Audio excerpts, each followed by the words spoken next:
Chapter 94. In the window seat, Toru Watanabe looked at the reed pipe in his hand. It had a diameter of about 11 millimeters, could be stored for 2 years, and was made in France. It was straight, smooth, shiny, and a little tan with brown stripes. The fibers were fine and compact.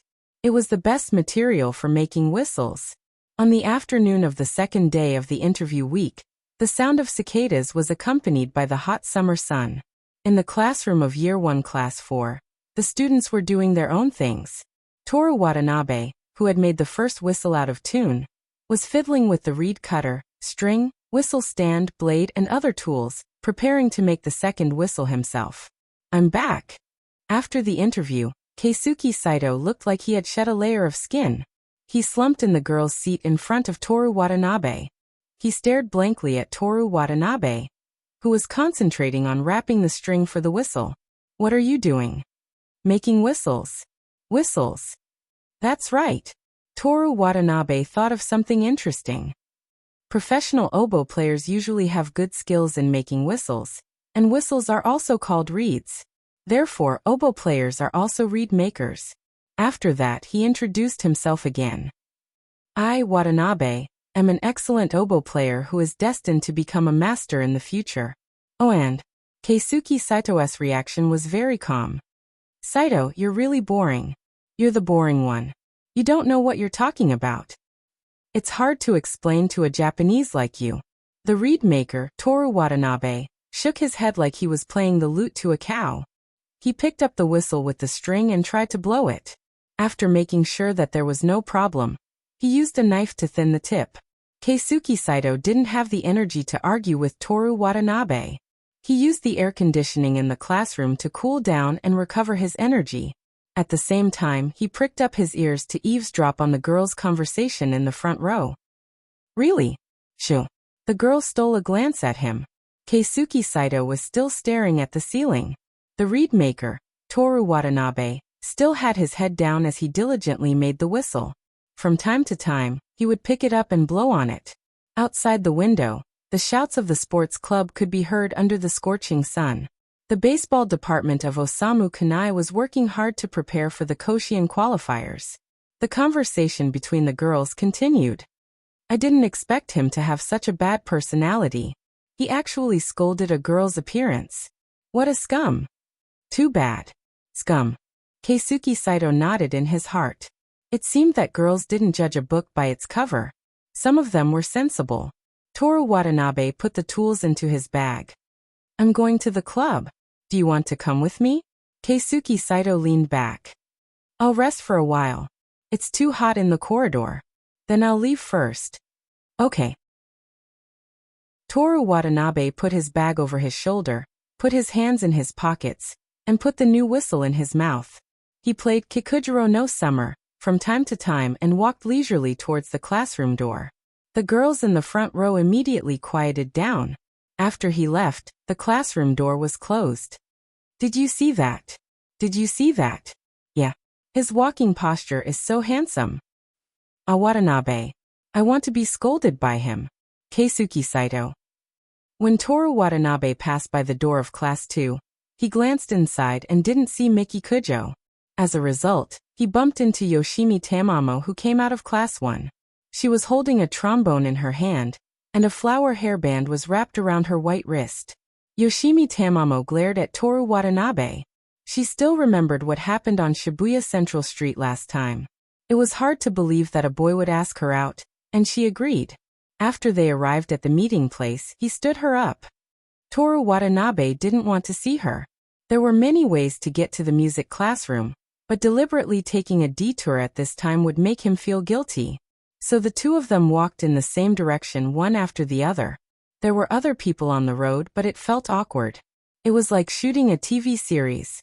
Although there were passers-by beside them, the camera was always aimed at the two of them. Is this the awkwardness of running into your ex-girlfriend? Toru Watanabe withdrew his gaze from Yoshimi Tamamo's back and looked out of the corridor window. On a hot sunny day in the rainy season, there were still couples sitting under the tree in the atrium. Their arms were close to each other, and even the wind couldn't pass between them. Even Toru Watanabe felt hot for them. He simply stared at Yoshimi Tamamo in front of him. But how should he say it? It was also hot. It was about the weather. You brought your instrument home to practice? Toru Watanabe waited for a while to confirm that Yoshimi Tamamo was talking to him. Yes. So. He couldn't see Yoshimi Tamamo's expression, and he couldn't hear any special emotions from her voice. Stepping into the corridor of the club building, the sun suddenly became stronger, and he could see the airplane clouds when he looked up. Time? 2 hours. Toru Watanabe thought the conversation was over and didn't react in time. So, I say. Toru Watanabe couldn't help but say, are you imitating Tamaro-senpai? Like a volcano erupting without warning, Yoshimi Tamamo turned her head and stared angrily at Toru Watanabe with her beautiful amber eyes. Toru Watanabe was startled and thought that she was going to use the instrument case in her hand as a weapon, so he subconsciously stopped. The way you spoke just now was really similar to Tamaro-senpai, he explained. This is the way to communicate with people you hate. I hate you, you're so beautiful, and I hate Toru Watanabe, do you understand? If you hate me, isn't not the best way to communicate with me? You dash. Yoshimi Tamamo couldn't say anything, and turned around angrily, her pleated skirt fluttering in the wind. Too bad. Too bad. I'm so angry. The very cute girl cursed unrestrainedly as she strode to the other side of the corridor. Toru Watanabe was a little surprised by her extreme reaction. But forget it, it didn't matter if she was bad or not, as long as the two of them didn't continue to have any contact with each other. Yep, this is for her own good. It's not just self-protection, and it's not because I'm afraid of Kujo. It was obviously interview week, but for some reason, all the members of Group A of the blowing department were gathered in the music classroom. There's nothing to be surprised about. Rin Kiyono noticed Toru Watanabe's question. I suggested to the school that we let the members of the blowing department have an interview first. Didn't you say that you didn't need to use special privileges? I just wanted to clarify the necessity of doing so, and the school thinks that it's reasonable. I don't know what special privileges you're talking about. Whatever you say. Rin Kiyono glared unhappily at Toru Watanabe, who had a "you're lying to yourself" expression on his face. After an afternoon of music, Toru Watanabe didn't want to eat out because it was too hot. He stayed in the Human Observation Department's activity classroom and ate Miki Kujo's snacks. He hadn't seen her for the past 2 afternoons. As expected of the daughter of the Kujo family, she was so busy. Toru Watanabe wanted her to be so busy that she didn't even come to school. Suddenly, there was a polite knock on the door, and he responded while guessing who it was. Sorry to bother you. It was Aoi Ichiki and Asako Hanada who walked in. When they saw that Toru Watanabe was the only one in the activity classroom, a trace of awkwardness flashed across their faces. Aoi Ichiki nodded, and the petite Asako Hanada, as usual, lowered her head shyly and didn't look at him. Now, other than Mayasahi, there shouldn't be any girls in the wind instrument department who would want to be alone with him. Toru Watanabe thought to himself. In fact, he still underestimated this world. There were plenty of people like Uzumaki Karen and Naruto in real life. Apart from his appearance, there were also plenty of people who yearned for his strong performance despite his trashy personality. If Toru Watanabe didn't hurt these girls, he might even have a chance to become the next head of the wind instrument department. But in order to let Rin Kiyono better lead the wind instrument department, he voluntarily made an enemy of the world. This was a rather cool way to put it, so on the surface, no one would get close to him. But the best proof of this was that Aoi Ichiki, who was once criticized to tears by Rin Kiyono, was now in the activity classroom of the Human Observation Department. Kiyono probably went to eat, she'll be back soon. Toru Watanabe said out of hospitality. Oh, thank you. Even though she was his senior, Asako Hanada blushed and respectfully bowed.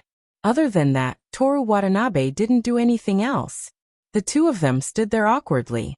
Not to mention tea, there wasn't even a seat. Just as Aoi Ichiki was thinking about whether or not to come back another time, the door opened and Rin Kiyono walked in. Hanada-senpai, Itsuki classmate? Advisor Kiyono. You're finally back. Kiyono classmate. The two girls seemed to be relieved.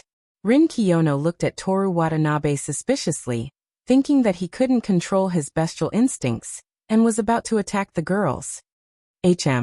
Toru Watanabe didn't know what she was looking at. Rin Kiyono thought about it and felt that he didn't have the guts to do such a thing, so she ignored his gaze and said to the two girls, "Is there something you need from me?" Aoi Ichiki looked at Asako Hanada. Asako Hanada puffed up her cheeks and nodded cutely as if sharing her courage. Aoi Ichiki took a deep breath. "Advisor Kiyono. Now isn't the time for the wind instrument club, just call me Kiyono classmate." Kiyono classmate, although I know that it's not appropriate to make a personal request in this situation. I still hope that during the summer, you can put me and Minami in the same room. Ah, so it's Aoi Ichiki's love story, summer cohabitation. Toru Watanabe immediately lost interest. He thought that they were here to secretly complain. During the afternoon training, if Toru Watanabe remembered correctly, he had humiliated the two girls in front of him. He was looking forward to it for nothing. Sure, no problem at all. Rin Kiyono nodded. That's great. Aoi Ichiki excitedly clenched her fist. Itsuki classmate, do you already know where Minami wants to be confessed to? Not yet. Aoi Ichiki unclenched her fist in frustration. I haven't been paying attention to you recently. How's the situation now? Minami doesn't talk to me much now, other than guiding me in my training. Aoi Ichiki's voice became lower and lower. So it's like that. Rin Kiyono put her hand on her chin and lowered her head in contemplation. So it's because your skills are too bad that she's disappointed? So it's like that.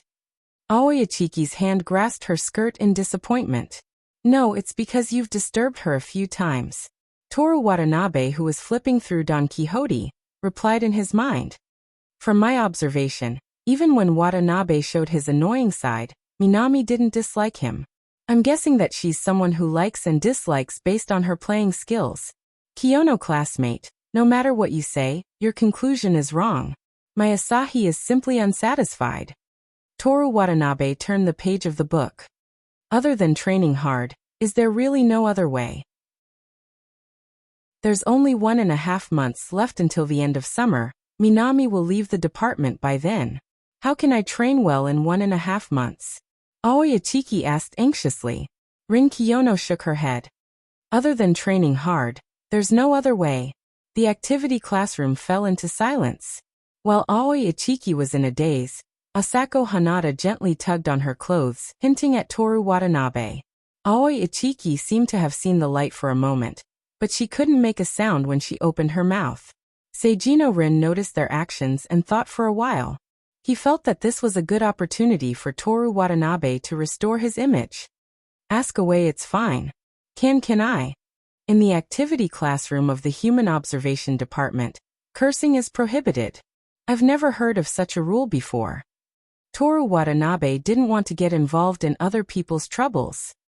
Because I just made the decision, Rin Kiyono said matter-of-factly. A rule that goes into effect without a democratic vote? Yes, that's right. Rin Kiyono smiled. Are you jealous, Watanabe classmate? But let me tell you a piece of unfortunate news. The term of the department head is 3 years. She didn't wait for Toru Watanabe's reaction and said to Aoi Ichiki, Don't worry, Itsuki classmate. Why did this scene sound like a dog being comforted by a dog and letting a child pet it? Toru Watanabe, who planned to reincarnate as a dog in his next life, closed his book helplessly and looked over. Before he could look at Aoi Ichiki, he was stunned by Asako Hanada's reaction. This petite and cute senior with 8 points of stamina looked back and forth between him and Rin Kiyono with her big eyes. She clenched her fists tightly as if she wanted to punch him in the chest. What is she doing? I don't think I've triggered her emotional misophobia, right? Do, Watanabe-san. How can I improve my performance in a short period of time like you? Aoi Ichiki's voice pulled Toru Watanabe back from his self-reflection. Impossible, there's no hope. Just give up. Toru Watanabe said 3 times in a row. Rin Kiyono sighed and massaged his temples. How could he ease their relationship like this? Please at least tell me your training method and schedule. Aoi Ichiki didn't give up. Oh, you're interested? Toru Watanabe's interest was piqued. Yes. Please tell me. Toru Watanabe cleared his throat. Just as he was about to solemnly state his life plan, as if he was making an oath, Sano Rin spoke first. If you stick to his schedule, you will indeed become an outstanding person in the future, but it's impossible for you to reach his level in half a month. Toru Watanabe looked at her with dissatisfaction. Rin Kiyono tilted her head slightly. Did I guess wrong? You're not wrong. Then why are you looking at me like that? Because you're cute. Don't waste everyone's time. Rin Kiyono swept her long hair behind her back. Toru Watanabe felt that this girl was very proud of herself. When he looked away, he met Asako Hanada's eyes again. Damn it! But didn't Watanabe classmate become very good in a month? Aoyachiki said loudly. It's half a month. Rin Kiyono corrected her. Aoyachiki bowed to Toru Watanabe. Watanabe classmate, if you can please tell me how you did it. Please. You're willing to go to this extent for the sake of love. I approve of you. Toru Watanabe said in a low voice. Alright, I'll tell you the secret to the unique one. Really? Thank you so much. Normally, with a human's potential, it's impossible to master a musical instrument in half a month. Yes, then can't we just break this limit? How can we break it? Aoyachiki asked. That's the key. Listen carefully. The three of them held their breaths and looked at Toru Watanabe motionlessly. Actually, I'm a genius young scientist. I'm researching how to break through human limits, and have already achieved some results. The oboe is one of them. I'm with Miki for the sake of the Kujo family's wealth and power. So that's how it is. Hanada Chaozi was enlightened. Yes. Toru Watanabe nodded seriously. He really wanted to know what this senior sister of his understood. He was really curious. Is that so? Maybe it was because of Toru Watanabe's results, or maybe it was because of his appearance, but Aoi Ichiki's expression showed that she didn't quite believe him. Rin Kiyono sighed as if she couldn't stand it anymore and said to the two girls, Don't mind what this man says. He's used to using the most serious expression and telling the most vulnerable lies. I'm also troubled by this. Vulnerable? Toru Watanabe was dissatisfied. Didn't she see that everyone else was stunned? Are you worried about this? Hanada Chauko widened her big round eyes, which were like black grapes. Lies. Aoi Ichiki looked at Rin Kiyono in disbelief. However, Rin Kiyono ignored everyone's reaction. Although he likes to talk nonsense, he's a man with a lot of redeeming qualities. A dignified transmigrator was only evaluated as redeeming qualities. Girl, you're really something. In the end, Aoi Ichiki didn't get any useful information from Toru Watanabe. After the two left, Rin Kiyono said to Toru Watanabe, That was a good opportunity to repair our relationship. Why did you say that on purpose? I don't plan to be friends with Aoi Ichiki. It doesn't matter what she thinks of me, right? What about Hanada-senpai? Didn't you think she's pretty good? She's pretty good. Toru Watanabe thought that being a clean freak was an advantage. If I met her before I joined the Human Observation Department, I would have fallen in love with her. The day he joined the Human Observation Department was the day the system was activated. With the system, being a clean freak became a disadvantage. Especially when the girl had 8 points of stamina and could strangle someone to death with her zither strings. She didn't even have to buy zither strings. It was too dangerous. Ah, so you've been treating me as your standard since then? No wonder you got together with Miki Kujo. Ah, was this how girls thought these days? Was it his own problem, or was it the problem of this proud girl in front of him? Chapter 95. After the interview week, it was exam week. Club activities were banned by the school, and the keys to the activity rooms were no longer lent out. Therefore, even if there were members who wanted to continue participating in club activities, they could only go home or go to other places. Except for the Human Observation Department. Toru Watanabe finally understood why the student council was looking for trouble with them. After hearing Toru Watanabe's explanation, Rin Kiyono looked away from the red exercise book. Because our club members are in the top 3 in the school, Even if we participate in club activities, it won't affect our grades. That's why we're allowed to continue borrowing the keys. I don't think so. Miki Kujo deliberately contradicted her. Then tell me the reason? Rin Kiyono replied in an unfriendly tone. Of course it's because of money. Miki Kujo twirled the pen in her hand. Kamigawa is a private school. It does business. Cultivating excellent students is just a means.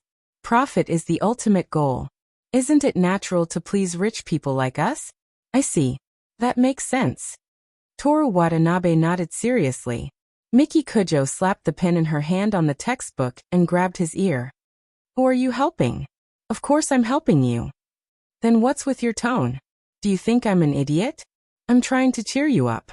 Studying is so hard. I'm just trying to liven up the atmosphere. Miki Kujo sneered. You're such a smooth talker. Do you think I'm easy to fool? It's time for the study session, you two. Rin Kiyono stared at the two of them coldly. Study session. Rin Kiyono, who believed that high school knowledge only needed to be listened to in class. Miki Kujo, who believed that high school knowledge was like the inherited memories of the Dragon Clan. It would naturally be learned as one grew older. Three parallel lines that originally wouldn't have intersected have finally met, because of my hard work. Toru Watanabe, whose head was tilted and one of his ears was being pulled, sighed. He was filled with a sense of accomplishment. The price was that it was just a symbolic pull on his ear. Ouch, ouch, ouch. Miki, let go. It's going to become an ear.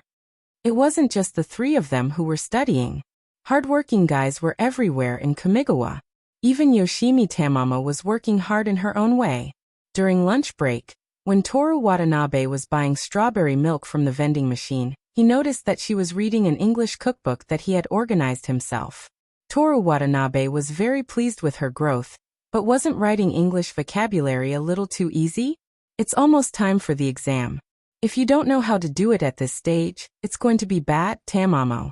Yoshimi Tamamo noticed his gaze and retracted her hands into the sleeves of the knitted cardigan she was wearing because the classroom was too air-conditioned.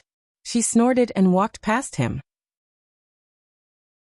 Is this the cute sleeve that, when wearing long-sleeved clothes, only the fingers are exposed, looking very cute? Toru Watanabe finished the carton of milk in one gulp and screamed, I really don't have a single drop left through the straw. He silently prayed for Yoshimi Tamamo to pass the exam, and threw the carton of milk into the trash can. The final exam ended peacefully. There was no second believer of love who used the excuse of going to the bathroom to make a suicide confession to a young lady in the courtyard during the exam. After another week of classes, Toru Watanabe was about to usher in his first high school summer vacation. The day after the exam, the wind ensemble immediately resumed training. It wasn't just the wind ensemble. Many sports clubs were also working hard to participate in the competition during the summer vacation. Toru Watanabe admired them for being able to train under the scorching sun, but the unknown yelling could easily upset people, especially in the summer. During the choir break, the girls talked about the final exam and the summer vacation together. Toru Watanabe sat on the steel chair with his hands on the back of the chair, and played a game on his phone. What are you playing? Kaoru Hayami put down the bassoon and asked. Here. Toru Watanabe tilted his phone slightly to show her the screen. Kaoru Hayami was the only member of the wind ensemble who talked to him normally. The others said it was because of her naturally gentle personality. But Toru Watanabe thought it was actually because he hadn't found her to humiliate yet. So far, only Mayasahi and Kaoru Hayami hadn't been personally attacked by him. Even Yoshimi Tamamo had been ridiculed by him for being big-breasted and brainless. This was a very regrettable thing. Because in the future, if he said I scolded all the girls in the wind ensemble, when chatting with others, Rin Kiyono would think it was a lie. Music games. This, Kaoru Hayami pointed at the phone screen. Will it help with practice? Toru Watanabe thought for a moment but wasn't sure, who knows. Then Watanabe classmate plays because he likes to play? That's not it. I used to play other mobile games, but after joining the wind ensemble, I thought that since I have to play, I might as well play a music game. Maybe it will help. Kaoru Hayami was shocked and couldn't help but admire him. You're even working hard to play a game. Watanabe classmate, You're really amazing. Senior, you don't know? What? The fact that I'm called the amazing Watanabe ? Kaoru Hayami froze for a moment, then covered her mouth and laughed. I haven't heard about this, but Watanabe is really a scum, I often hear people say. I really can't do anything about them, but the amazing people are always envied. As Toru Watanabe spoke, the phone screen kept popping up in yellow letters. Can I play a game? Sure. Toru Watanabe handed the phone to her and briefly explained the rules. At the beginning of the game, Kaoru Hayami was able to keep up, but once the rhythm increased, she made mistakes again and again.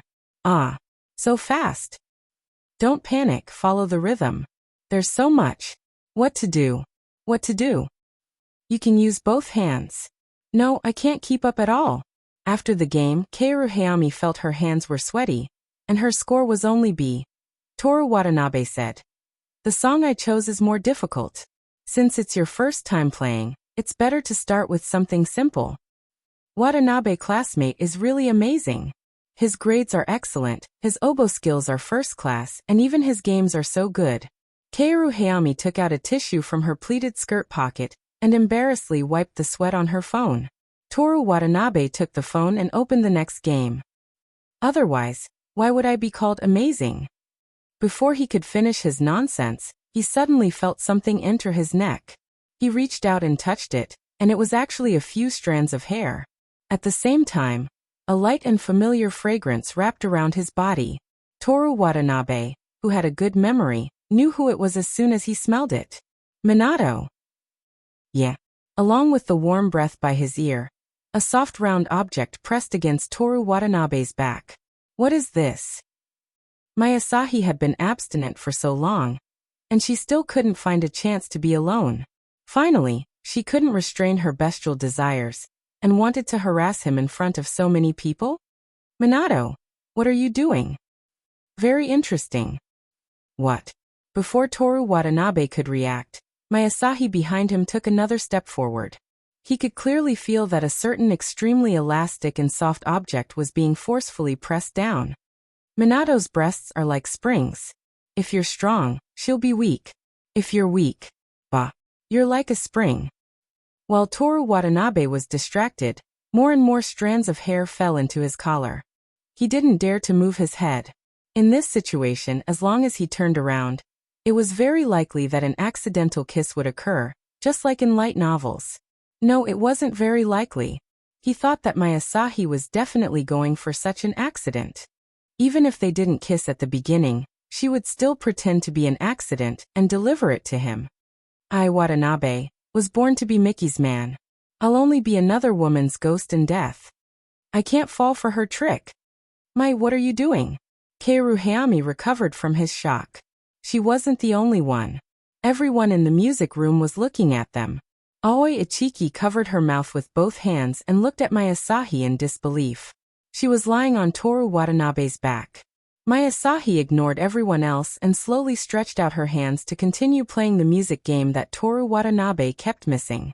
The ending song of the anime Monster Watch, Monster Gymnastics No. 1, was the only sound in the music room. Toru Watanabe looked at the flexible slender hands on his phone.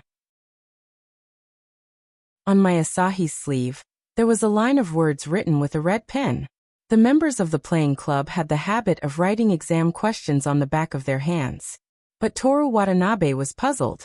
Wasn't the exam already over? Did they pay more attention to their playing? He took a closer look. Underwear not wearing. The delicate and neat handwriting was very different from the content of the words. When did she take it off? Did she not wear it from the beginning? Didn't that mean she had a premeditated plan against me? Toru Watanabe's Adam's apple bobbed. He focused his mind on his back, and decided to confirm whether Mayasahi was lying or not. As Rin Kiyono's only friend, Toru Watanabe hated lying the most. Senior. Aoi Ichiki walked over quickly. She held up Toru Watanabe's phone, and put her arm around Mayasahi's shoulder as if she was a patient. She helped her back to her seat. She didn't forget to turn around and say, Watanabe classmate, let me borrow your phone for a while. I'll download it for Senior and then return it to you. Okay. Toru Watanabe regretted that he wasn't able to check whether my Asahi was a liar or not. But when he thought about how today's matter might spread to Miki Kujo's ears, he immediately gave up on the idea. But Itsuki classmate, if you continue like this, forget about acting out a love story maybe. I hope you can take care of yourself. But he couldn't blame Aoi Ichiki for this. Who would have thought that my Asahi, who was usually taciturn and expressionless, was actually a woman who indulged in debauchery? This impression was deeply ingrained in everyone's mind. If Toru Watanabe wasn't the one who was harassed, he wouldn't believe it either. For example, even after the scene just now, everyone quickly felt relieved. They thought that my Asahi, who was obsessed with music, was just suddenly interested in music and games, so she didn't care about the distance between men and women. Kaoru Hayami showed a helpless expression. Tomorrow-senpai is still the same. Were you scared, Watanabe classmate? Yes, I was scared. Toru Watanabe quickly turned his chair around and sat upright, in case he was attacked again. He curiously asked, still the same? Does Tomorrow-senpai often do this kind of thing? Frightening people from behind? Nope. Kaoru Hayami looked at my Asahi, who was focused on playing the game. Since a long time ago, Tomorrow-senpai wasn't interested in anything except music. She turned her gaze to Toru Watanabe. So when she suddenly did this kind of thing, no one was surprised. After saying that, Kaoru Hayami suddenly tilted her head, and with her slightly hoarse voice she asked, but it's strange, Watanabe classmate, you also played games during your break time before, right? Why is Tomorrow-senpai suddenly interested this time? Maybe it's because she didn't pay attention to me before. This time she's interested because Morning-senpai suddenly started playing. Did I make a lot of noise when I was playing just now? It's okay, it probably didn't spread outside the classroom. Ah, so embarrassing. Morning Kaoru covered her nose and lips with her hands, and shyly lowered her eyes. It's okay, it's more exciting to shout when playing games. Some of my male friends also play games. I'm going to the toilet. Kaoru Hayami lifted her skirt and ran out of the music classroom. So cute, if only my girlfriend was her, even if her looks weren't that exaggerated. After a while, Asako Hanada replaced Aoi Ichiki and returned Toru Watanabe's phone. Watanabe classmate here. Asako Hanada was like a rabbit that poked its head out of its hole and handed over the phone. Thank you, senpai. Toru Watanabe reached out to take the phone while looking at Aoi Ichiki. She seemed to have downloaded the same music game on her phone and was talking to my Asahi about something. My Asahi ignored her and focused on playing on her phone. Her behavior didn't arouse anyone's suspicions, and the only one who knew the truth was Toru Watanabe. But he thought that ignoring her was already good enough. Toru Watanabe imagined that every time he was doing something good, he would be interrupted by the same person. He was afraid that she would have already gotten rid of her. Toru Watanabe turned around and looked at his phone. He tried to pull his phone out, but he still couldn't get it out of Asako Hanada's hands. Senpai? That. Asako Hanada took a deep breath and widened her eyes, but she still couldn't finish her sentence. What's the matter? Toru Watanabe was worried that she would crush his phone screen. Faced with Toru Watanabe's gaze, Asako Hanada turned her face away and felt the heat on her face. She opened her mouth slightly again and took a deep breath, and said softly, Watanabe classmate, after today's training, do you have time? No. I want to meet you outside the school. Wait, shouldn't I say no? I have something important to tell you. How important is it? Senpai, can you give me my phone first? Very, very important. During the final exam, I was also worried about this matter. I definitely won't be able to sleep today. Asako Hanada was like a well-behaved kindergarten child arguing with the teacher, and she replied very childishly. That's really quite serious. I suggest you see a doctor. Phone. No. Asako Hanada shook her head with her eyes closed. That's mine. Doctors can't. You're talking about this? Anyway, can you help me? Only Watanabe classmate can let me sleep comfortably. If you mean to hit the back of your head, I suggest you find the students in the percussion department. They are professionals. No. Asako Hanada seemed a little angry for some reason. Uh, anyway, please wait for me at Beck's cafe after school, Watanabe classmate. Looking at the phone that was about to give out, Toru Watanabe had no choice but to say, "If it's not too long, I can go." Asako Hanada breathed a sigh of relief. Her heels finally fell, and she fell to 1.5 meters below. Senpai phone, I'm sorry. Asako Hanada's little face was hot. She easily took the phone away from Toru Watanabe and held it with both hands. "Watanabe classmate, I'm returning your phone." Toru Watanabe took it. "Thank you."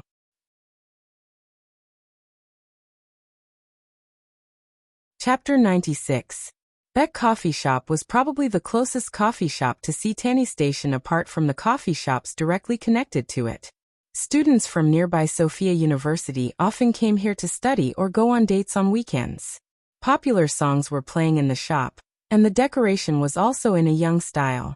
The business philosophy was the opposite of the one Toru Watanabe went to last time.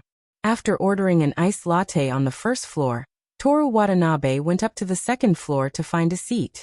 The counter on the second floor by the window had a very good view. For example, the colorful high-rise buildings in the Shinjuku district in the distance were very good. Therefore, Toru Watanabe's resentment of being forced to meet was reduced a little. While drinking coffee, he flipped through the remaining pages of Don Quixote to pass the time. He was not interested in the childish Don Quixote's night dream. The reason he insisted on reading was purely to not be too bored while learning Spanish. As for whether it could enrich his cultural heritage, he could not pursue it. After flipping through the front again to make sure that the original words were familiar, he looked at the back 2 pages. Asako Hanada, carrying her school bag, walked up to the second floor with the coffee. "Sorry I'm late." Asako Hanada also sat down at the counter by the window. "It's okay, it's night anyway." Toru Watanabe watched her put her school bag at her feet, humming a song as she picked up the spoon to stir the cream on the coffee, looking forward to the taste of the coffee. "Why do you say that?" Asako Hanada looked at Toru Watanabe in confusion. "If I sit here alone during the day, I'll be hit on and want to go home directly." Asako Hanada smiled cutely. Watanabe classmate really likes to joke. "No, I didn't." "Forget it, just take it as a joke." "So why did you call me out?" Asako Hanada, who agreed, put down the spoon, picked up the coffee with her small hands as if to keep warm, took a small sip and sighed. "It's delicious." Toru Watanabe was speechless. Asako Hanada tilted her head and looked at Toru Watanabe, who was staring at her in confusion. Then she suddenly understood. She said, "I ordered the Italian fancy mocha, made with a 13-ounce espresso and a 23-ounce hot milk, with chocolate added. I don't really like dark chocolate, so I added milk." What a coincidence. Spaghetti and chocolate are both good. Toru Watanabe sighed helplessly. "What I want to know is, why did you ask me to come here?" "I'm sorry." So that's what Watanabe was talking about. What else could it be? "Although I'm a member of the Human Observation Department, so far our department doesn't have a project to investigate what kind of coffee young human women like to drink." "I understand." Asako Hanada put down the coffee, grabbed the hem of her skirt at her knees, and stared down at the Italian coffee. Toru Watanabe stirred the ice cubes in his coffee cup and quietly waited for her to organize her thoughts. Actually, Asako Hanada mustered up her courage. "I hate Watanabe." "I know. So. Sorry, please wait a moment." Asako Hanada took a sip of her coffee, and her nervous mood was significantly relieved. She continued, "Watanabe, what do you think love is?" "Ha. Please answer me." Asako Hanada grabbed the hem of her skirt tightly, and her grape-like eyes stared at Toru Watanabe without blinking. "Don't be so loud, don't get excited. Please answer me." "I will answer you. But I need time to think about it since I'm suddenly asked such a question." "Then please think about it carefully, Watanabe." Toru Watanabe took a sip of his latte and pretended to think. How could he suddenly come up with an answer to this kind of question? Besides, compared to what love was, he was more interested in knowing what Asako Hanada wanted to do. "Have you thought of it, Watanabe?" Asako Hanada was like a tutor chasing after a student. Like coffee. Toru Watanabe casually made up a story. Coffee? Yes. Toru Watanabe held the coffee cup horizontally and looked at the Beck logo on it. There's a song lyrics that say, "The taste of love is like this cup of bitter coffee. Although you can add some sugar, it still makes one's heart pale." Is there such a song? It's a Chinese song. There was a song, but the original lyrics were, "The taste of longing is like this cup of bitter coffee." So Watanabe classmate believes that even if there are sweet times in love, the essence is still bitter. So that's the case? Then that's it. Toru Watanabe felt that this explanation unexpectedly made sense. Could it be that after reading too many books like How to Please a Rich Woman, he also became an expert in hosting a late-night emotional broadcast?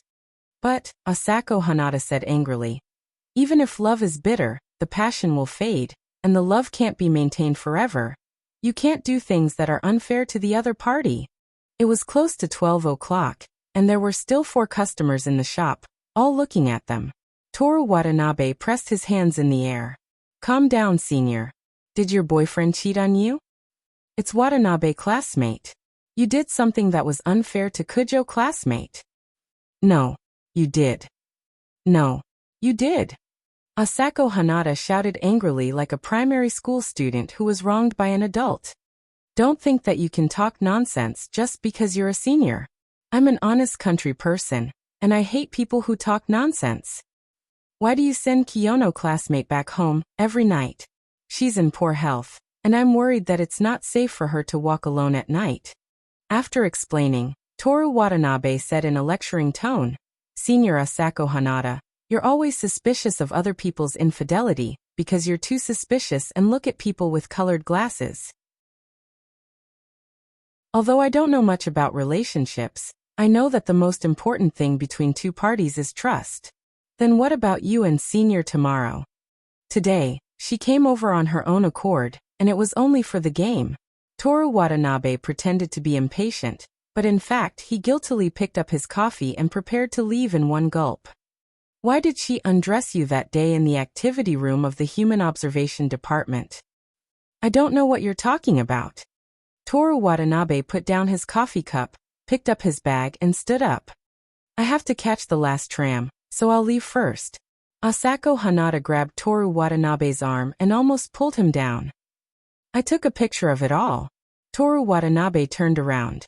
Although the picture on the phone was blurry, he could easily recognize that the person taking off her clothes was Mayasahi. The person opposite Mayasahi couldn't see her face, but anyone familiar with her would know who she was. Moreover, the location was obviously in the activity room of the Human Observation Department. Damn it, I was worried that she would see it. Toru Watanabe regretted it. But if regret was useful, there wouldn't be any regrets in the world. Now that things had come to this, he could only think of a way to remedy it. Toru Watanabe tidied up his shirt and sat down again. Senior Hanada, what do you plan to do? Asako Hanada took a deep breath. If Watanabe doesn't correct it, I'll tell this to Kujo. Wait, I'll die if you do that. Toru Watanabe was shocked. Then you correct it. It's not that simple. Toru Watanabe deliberately smiled bitterly. He suddenly realized that this was a good opportunity to get rid of Mayasahi. Although he was a little reluctant, he wanted to have a great career. In fact, it was to survive. He couldn't have a bad record like cheating. He had to be unbreakable and not give his opponent any chance. What's so difficult about it? Asako Hanada questioned. Senior, don't be anxious. Toru Watanabe comforted her. I can understand that you have to be loyal to your pursuit of love. I agree with this point of view. Then why did Watanabe do something to let Kujo down? This matter. Toru Watanabe hesitated for 2 seconds. Senior Hanada was actually the one who initiated it. Senior Mai? Yes. Actually, Senior Mayasahi is a fool. Asako Hanada's little mouth was open. He could vaguely see her pink little tongue. Her cute face was frozen with a surprised expression. All along, she was the one who initiated this kind of thing. Toru Watanabe said painfully. I really tried my best to refuse, but you saw it today. In front of so many people, she still pressed her chest on me and seduced me. If this continues, I'm really worried that I'll do something to let Mickey down. So it's like this. Asako Hanada murmured, still in a daze. Ever since the first time she harassed me, I didn't want to go to the playing department. But for the competition, I had to participate in training. During the break time, at first, I would escape to the activity classroom of the Human Observation Department. But once, she directly ran over and began to take off her clothes. No matter how hard I tried to stop her, I couldn't. Asako Hanada picked up the Italian coffee and gulped down several mouthfuls. Looking at her frightened expression, Toru Watanabe tried his best to hold back his laughter. Later, even if the music classroom was full of people who hated me, I could only choose to stay there during the break time. But you saw what she did today, Senior Hanada. Toru Watanabe pressed Asako Hanada's little shoulder and looked straight into her eyes. Please, can you stop Senior Hanada from doing this kind of thing again? Asako Hanada slowly came back to her senses, then immediately pushed Toru Watanabe away with a red face. This can be considered as a parting gift for Heshin tomorrow. Toru Watanabe felt the pleasure of breaking a taboo when he had physical contact with a girl who had emotional misophobia. This was also a punishment for Asako Hanada for meddling in other people's business, although in the end, she would probably become his tool. Although physical contact was not to the extent of a lifetime like kissing, the impact on Asako Hanada was not small. She lowered her head for a long time and did not speak. Toru Watanabe saw that the shop was about to close if he waited any longer, so he could only open his mouth and call, Senior Hanada? Ah, can you help me persuade Senior Mayasahi? Asako Hanada said in a voice that would not have been heard if the shop was not quiet enough. I can't be sure that Watanabe classmate is telling the truth. You can ask Mayasahi for confirmation. Idiot, idiot, idiot, how can you say something like that in person? Didn't you tell me as well? Toru Watanabe asked curiously. I thought for a long time before. Asako Hanada looked up excitedly. Just as her eyes met with Toru Watanabe's, she immediately buried her face with a woo. Toru Watanabe could only see a small part of her side profile and her red ears. How cute. If there was no system that encouraged him to become a scumbag, dating Asako Hanada would be a good choice. This damned system, it can't do anything right. Then what do you plan to do? Let Mayasahi harass me, and watch me continue to walk in the direction of letting Mickey down? I'll find a way to confirm. Asako Hanada stood up. I'll go back first today. Goodbye, Watanabe classmate. Senior, your bag. The two walked downstairs and the coffee shop was just closing. It's so late. Do you want me to send you back? Don't worry, I'll be 1 meter away from you. No need. Asako Hanada hurriedly shook her head. Right now, she just wanted to stay as far away from Toru Watanabe as possible. I'll have to trouble you today. I'll go first. Be careful on the road. Asako Hanada quickly walked a few steps towards the bus stop, but suddenly stopped in place. Tetsumasa Watanabe was puzzled. She trembled, turned around and said with a sobbing tone, "But the tram is gone." It's gone? It took Toru Watanabe a second to realize that she meant that the last tram had left.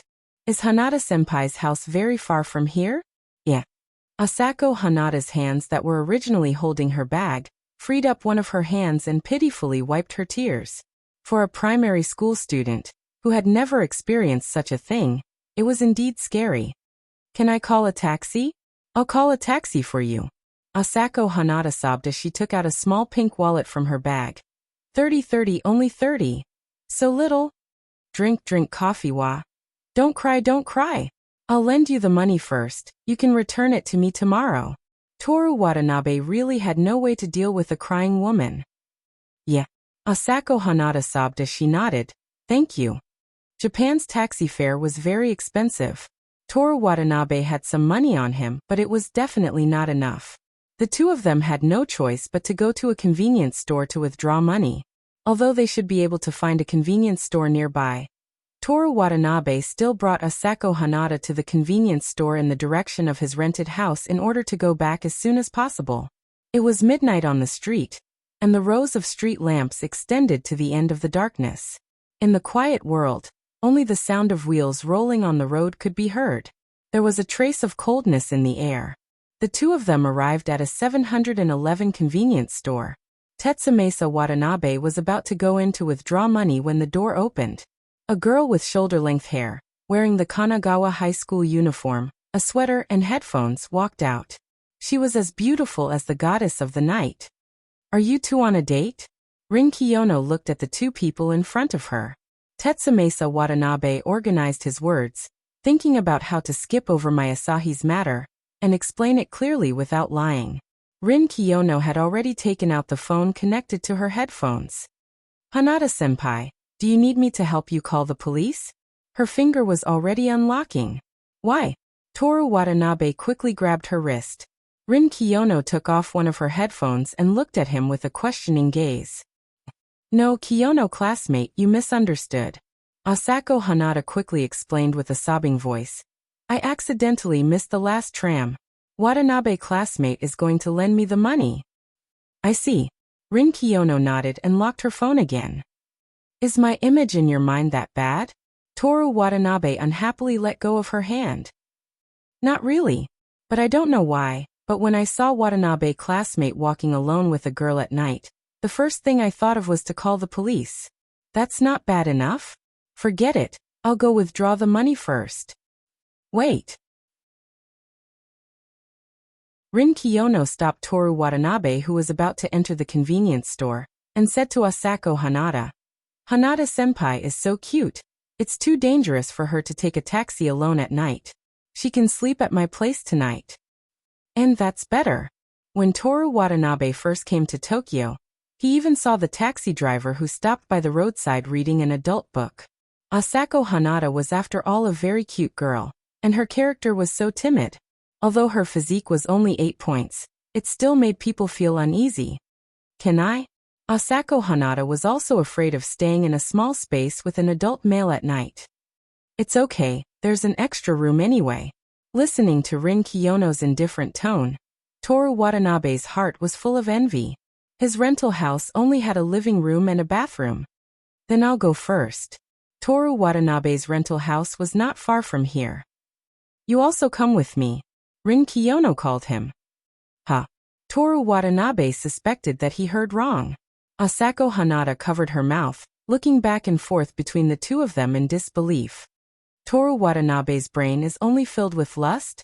"Didn't you ask me to borrow the great matchmaker and the unlucky girl?" Rin Kiyono helplessly sighed. There is such a thing. Don Quixote was almost finished, so Toru Watanabe asked Rin Kiyono to borrow new books.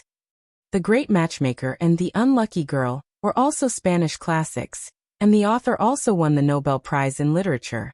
Originally I wanted to bring them to school tomorrow, but I happened to meet Hanada-senpai, so you can go back with me to get them. Toru Watanabe could understand her. After all, he only had 3 points of physique, and carrying 2 more books in the summer would make him sweat. So the 3 of them went to Rin Kiyono's high-end apartment across from the convenience store.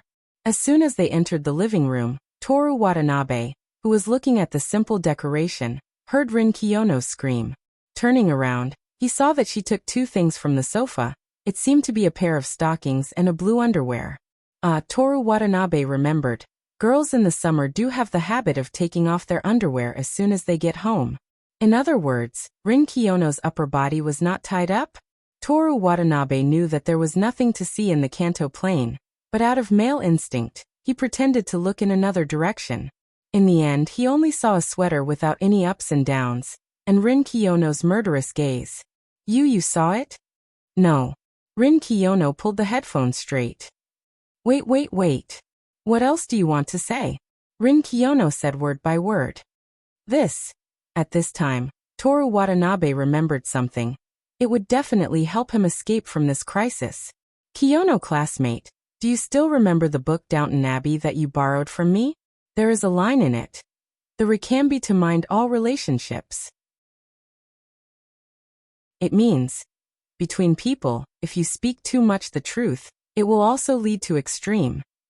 Go to hell." Well, it seems that it won't help him escape from this crisis. In fact, Toru Watanabe knew that it won't, but he was in a good mood and wanted to tease Rin Kiyono. Although he didn't get the book in the end, he felt that this trip was worth it. On the way back to the apartment, Toru Watanabe ran back.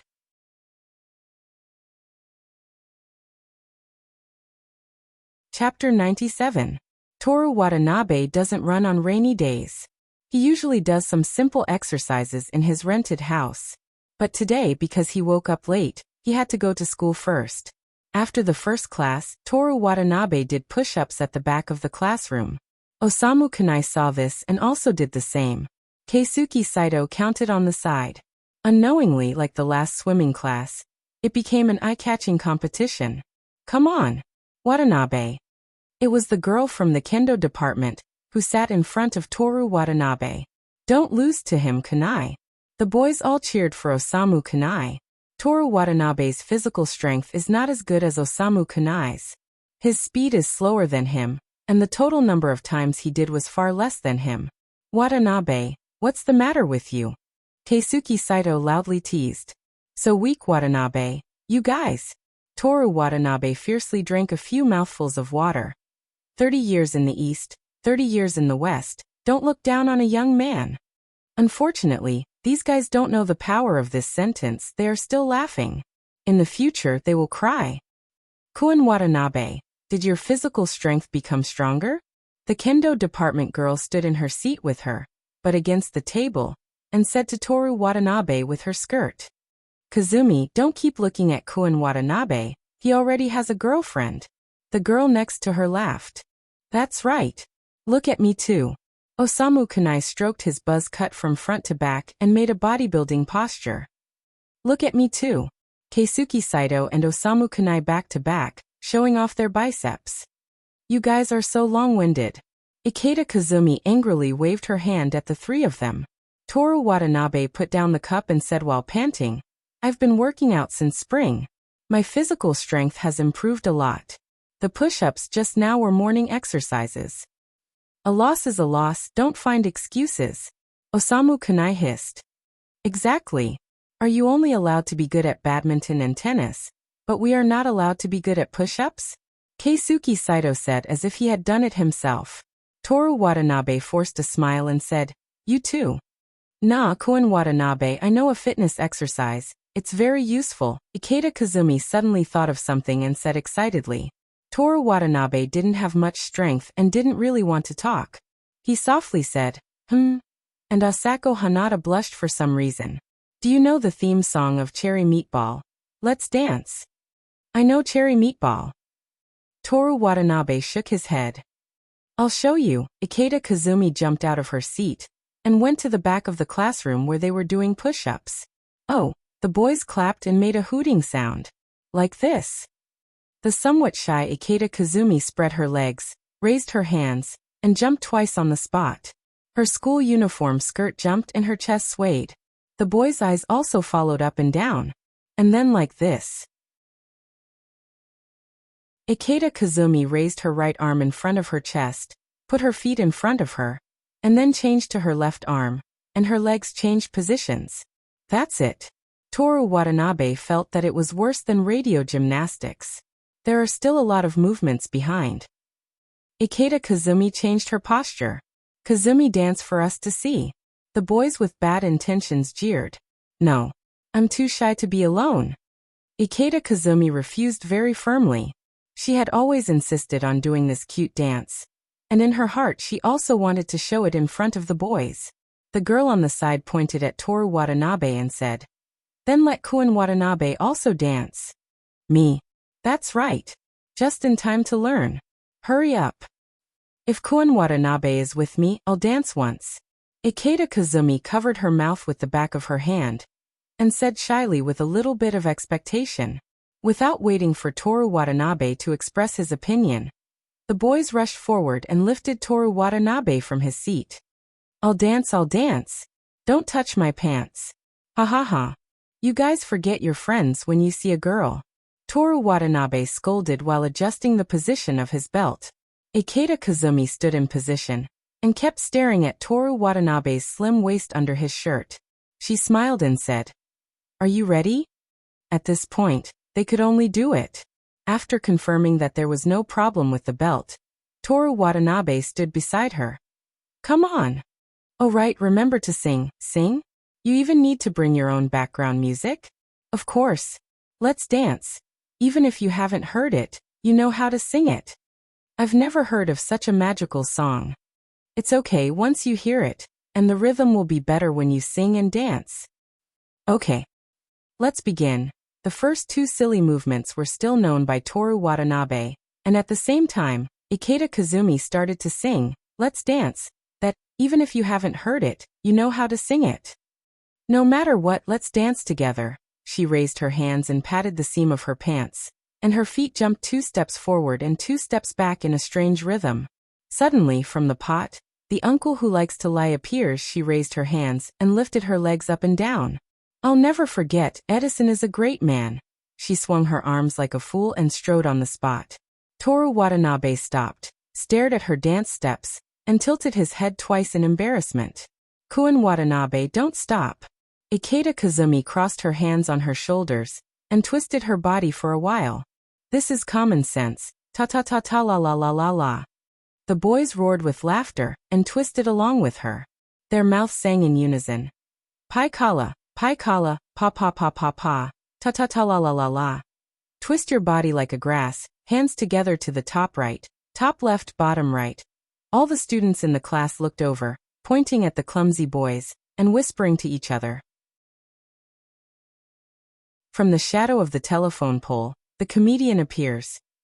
The final exams were over, and there were still 3 days before the summer vacation, so everyone was much more active than usual.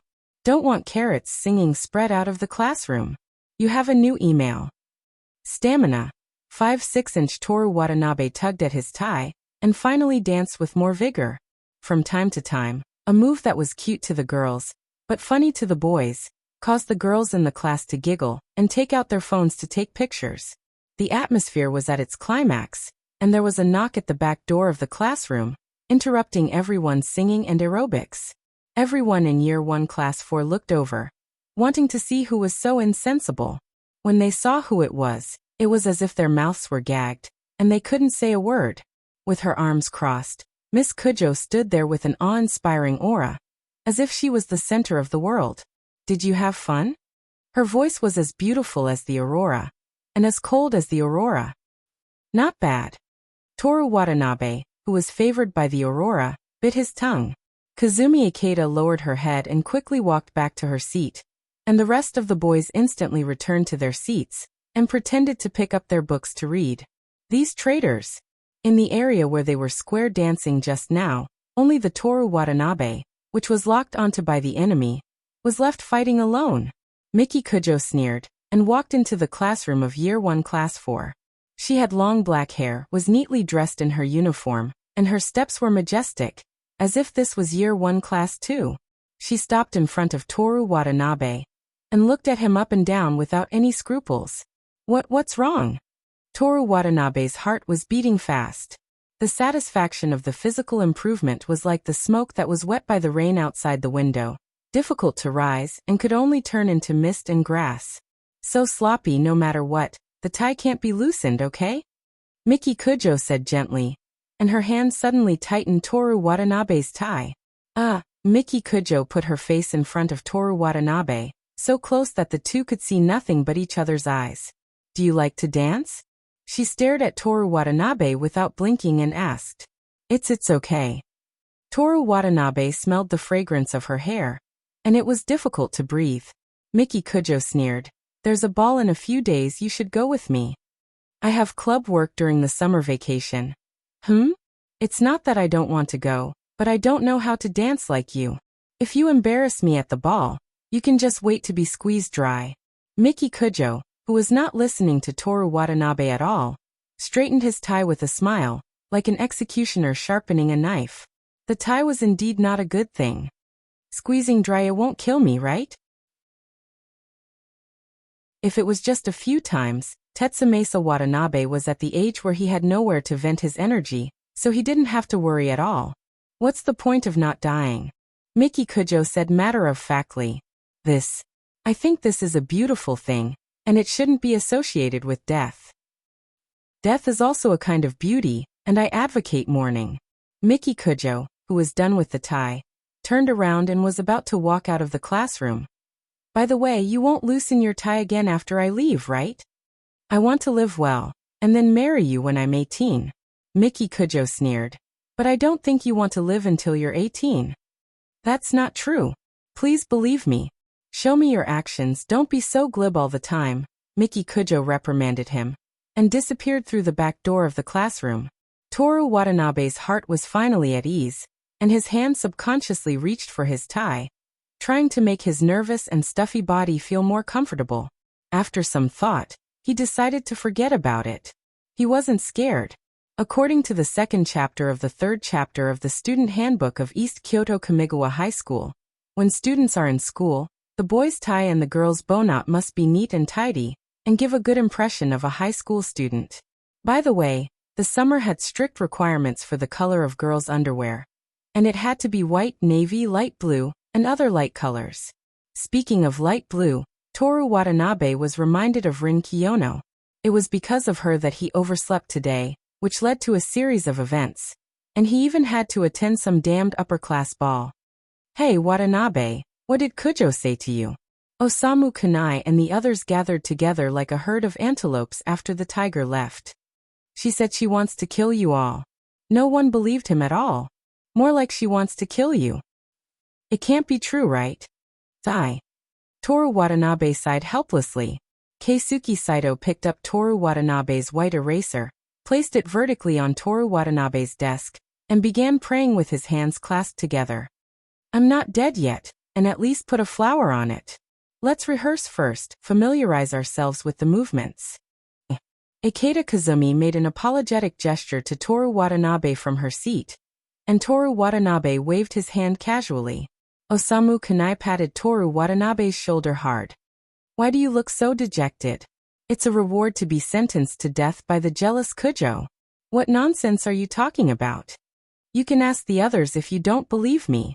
Toru Watanabe looked around at the boys, and all of them had a look of agreement.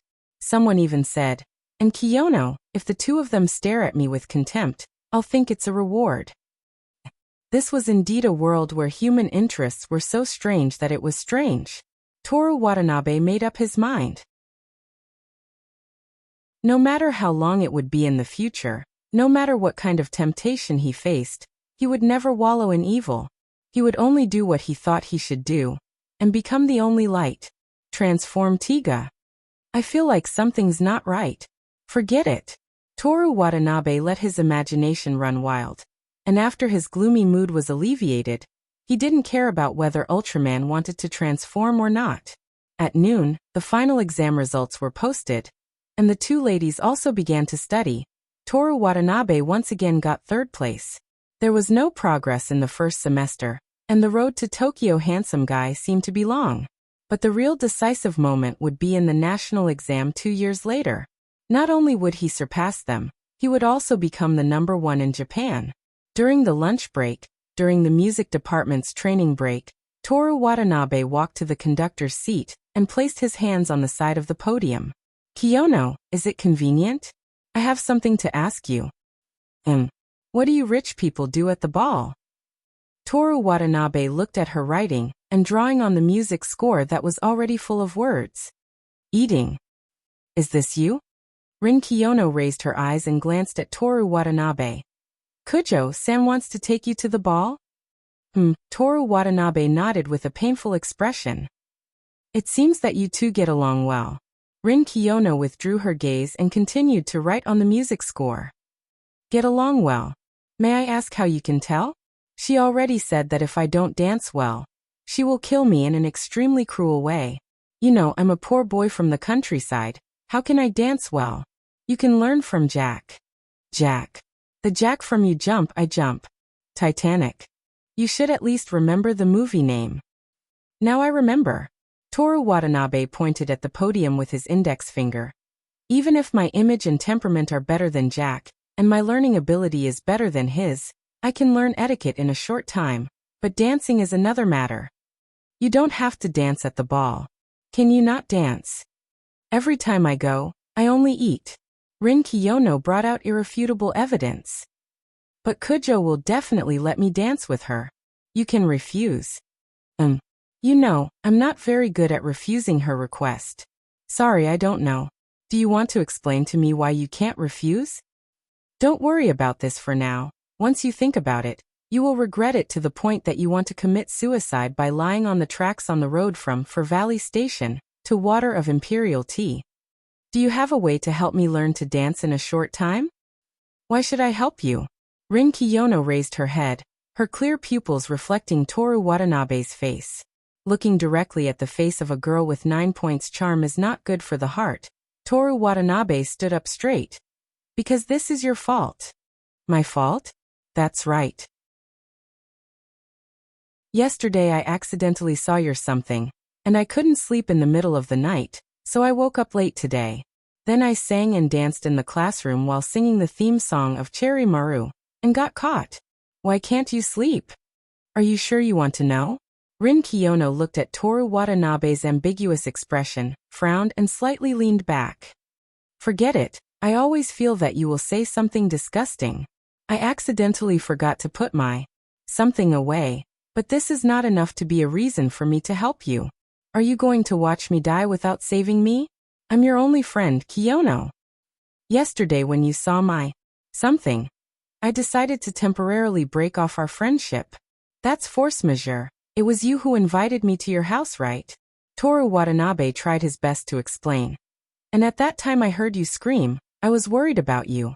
I was worried that something would happen to you, so I immediately looked over. You know if my words are true or not. Who wants you to worry? What kind of crappy reason is that? In my own apartment, as long as I have a normal person's IQ, nothing will happen. Why are you suddenly angry? Toru Watanabe was puzzled. If you don't want to help, then forget it. I never intended to force you to do anything for me. Forget it, I'll think of something myself. Toru Watanabe turned and walked back to his seat. Come back. What's wrong? Toru Watanabe turned around. Rin Kiyono was silent for a while, then sighed. First of all, I don't feel guilty about your insomnia. I'm helping you for the sake of the band, no, for the sake of the Human Observation Department. Thank you. But why did you suddenly change your mind? Rin Kiyono looked at him with an extremely cold gaze, comparable to the Siberian cold wind. Okay, I won't ask. Toru Watanabe raised his hands in front of his chest, palms facing her. Then this ball. Stay in the club's classroom after 9 o'clock p.m. After saying that, Rin Kiyono continued to bury her head in the music score. It seems that Kiyono still loves me.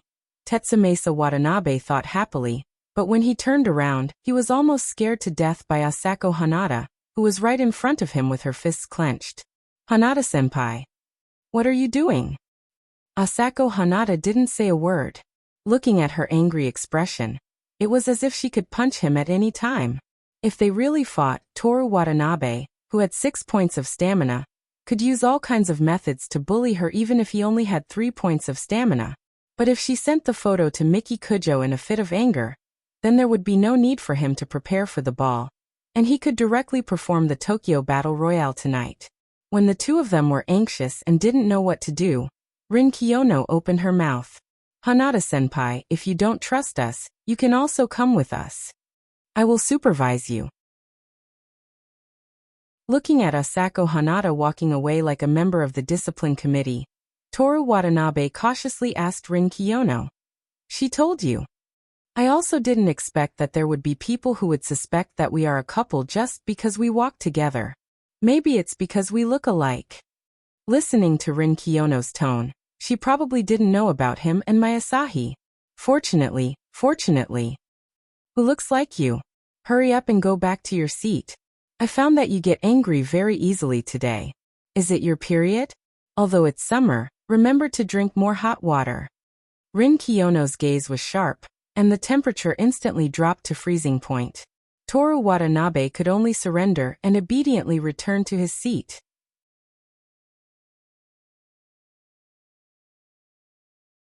Chapter 98. Kanagawa High School fell into complete silence after the end of the wind instrument training.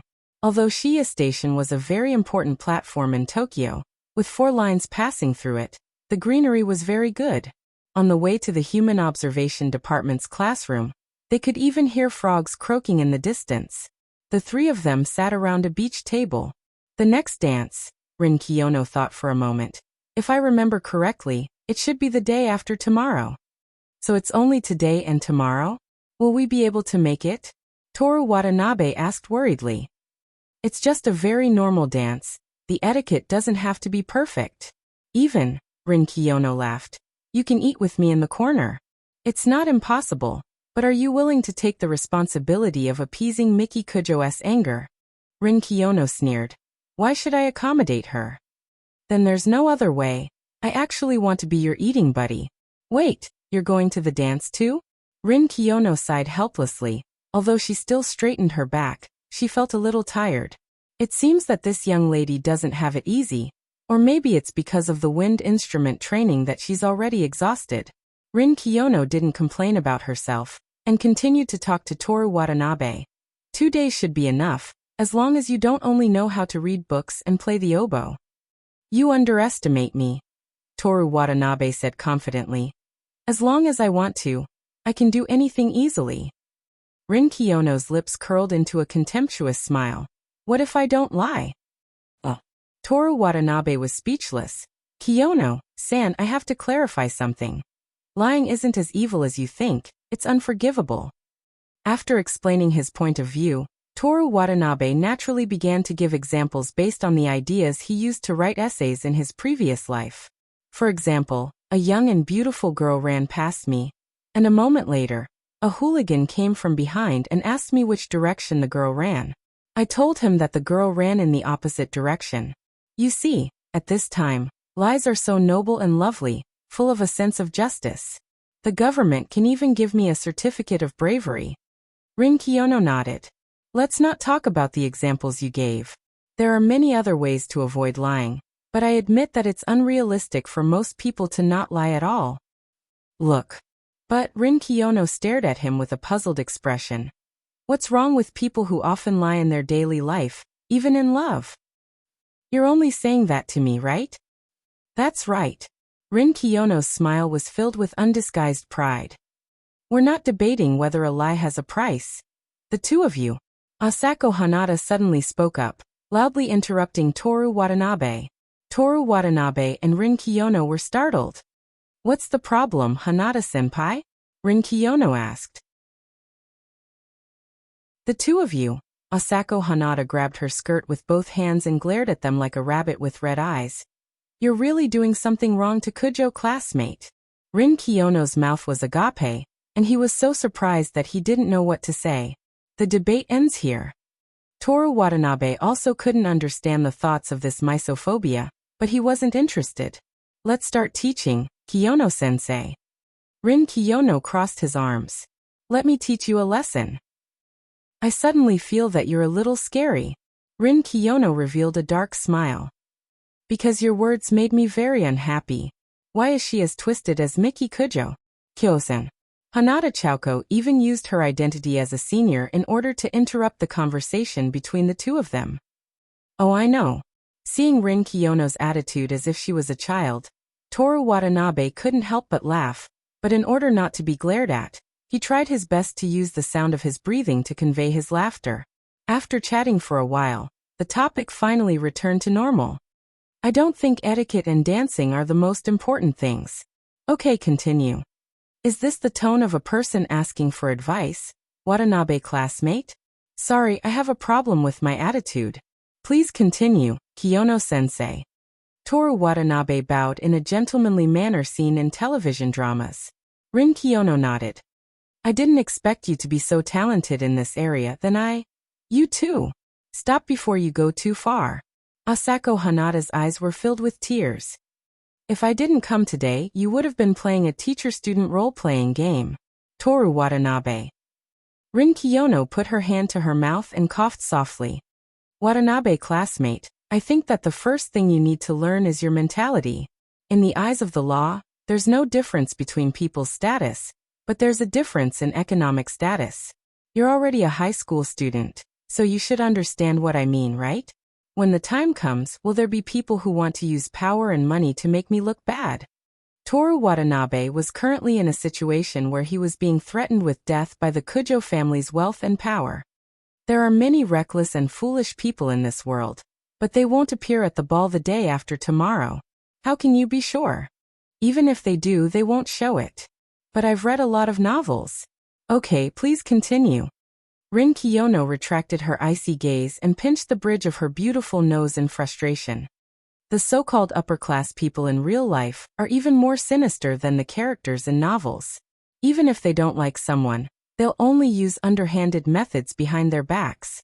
When I say mentality is the most important thing, what I really mean is that you shouldn't have the mentality that they're out of your reach. Out of my reach. Toru Watanabe believed that he had a good mentality. He didn't have the arrogance of a transmigrator or the arrogance of a system player. In fact, he was low-key and humble. But no matter what, he wouldn't be so humble as to believe that someone was out of his reach. He temporarily submitted to Miki Kujo because he was considering his parents, who had raised him for 16 years and had been farmers for most of his life.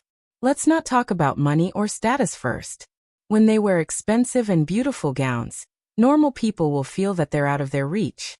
Rin Kiyono suddenly lowered her head in contemplation. That's right.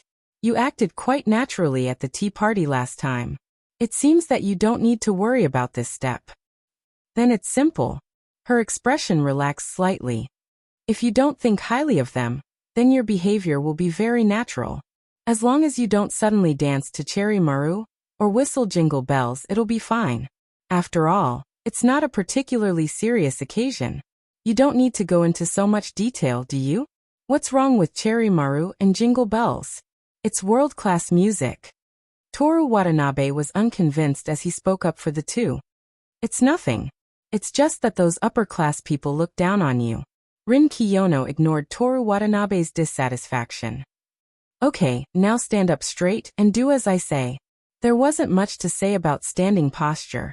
Rin Kiyono simply said a few words to make Toru Watanabe change his habit of yawning whenever he was bored. Upper-class people really are anti-human, Toru Watanabe said sarcastically. I don't deny it. Rin Kiyono nodded. It's enough for you to imitate Downton Manor's table manners. Although there are some things that don't conform to etiquette, but nowadays many rich people with a long history, such as your Miki Kujo, only follow some simple etiquette. Too cumbersome etiquette has been eliminated. Then I'll go back and take a closer look. Next, master the dance steps. Before you go to the ball, you must learn some of the classical dance steps commonly used in the ball, such as the waltz. Considering that your girlfriend may deliberately make things difficult for you, it's best to practice the basics like the tango, samba, rumba, salsa, foxtrot, and other dance steps. So many. Toru Watanabe was surprised. I've seen on TV, don't you just need to hold the waist, hold the hand, and walk 2 steps? Rin Kiyono gave him a blank look. One moment it was a novel, the next moment it was a TV series. She really had nothing to say to Toru Watanabe. It was like a patient saying to a doctor, I didn't check this disease on the internet. You wouldn't misdiagnose, right? She snappily said. Instead of talking nonsense, it's better to start practicing immediately. Raise your hand. Yes. They practiced until 11 o'clock, and then the 3 of them went home. The next morning, Toru Watanabe met Rin Kiyono at the shoe cabinet. She handed him a booklet. What's this? Rin Kiyono restrained herself from yawning. Memorize it. Toru Watanabe opened it. There were a lot of things to take note of regarding the etiquette of the ball. For example, you have to greet the ball host before eating. Pick up a drink with your left hand. Remember to put the shared utensils back in place after you've picked the food. Have a maximum of 4 kinds of food on your plate. Wipe your mouth more diligently with a napkin after eating.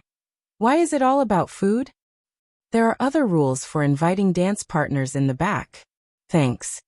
Rin Kiyono was just about to say something, but in the end, she couldn't help but open her pink lips and yawn. Toru Watanabe's heart was full of gratitude, so he said, Kiyono-san, your lazy appearance is also very charming, so cute. There's no need for formalities.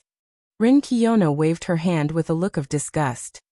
Using the time when the teacher was analyzing the final exam, Toru Watanabe memorized all the booklets that Rin Kiyono gave him. But just memorizing it didn't necessarily guarantee that he would be able to do it at the ball tomorrow. After all, if memorizing it meant that he wouldn't make a mistake, then human civilization would have at least gone out of the solar system. The dance steps were also passable, because there was a lot to learn. He could only roughly know how to dance each dance. Toru Watanabe was ready to step on Miki Kujo's feet. In the blink of an eye, it was the day of the ball. After listening to the principal's speech in the gymnasium, after the cleaning, the summer vacation began. While the other students were immersed in the happy atmosphere, Toru Watanabe, with an uneasy mood, followed Miki Kujo to her small villa in Chiyoda. "The clothes are ready for you, go change." Miki Kujo pointed to a room. Miki," Toru Watanabe hesitated and said. If I step on you while dancing, will you squeeze me dry?" "Uh-huh." Miki Kujo crossed her arms with one hand and stroked her chin with the other, pretending to think. "It mainly depends on my mood. If I'm in a good mood, I'll make you feel good. If I'm in a bad mood, I'll feel good to death." "I found that you're very literary." In the face of Toru Watanabe's clumsy flattery, Miki Kujo said with a smile, "There's nothing worse than making a fool of myself. I look forward to your performance." In front of the full-body mirror, Toru Watanabe tidied up his sleeves. In the mirror, the young man in a suit was tall and handsome, but his eyebrows were wrinkled and his expression was serious, as if he was thinking about something important. After tidying up his bow, Toru Watanabe walked out of the room and walked toward Miki Kujo's room. He had to confirm it again.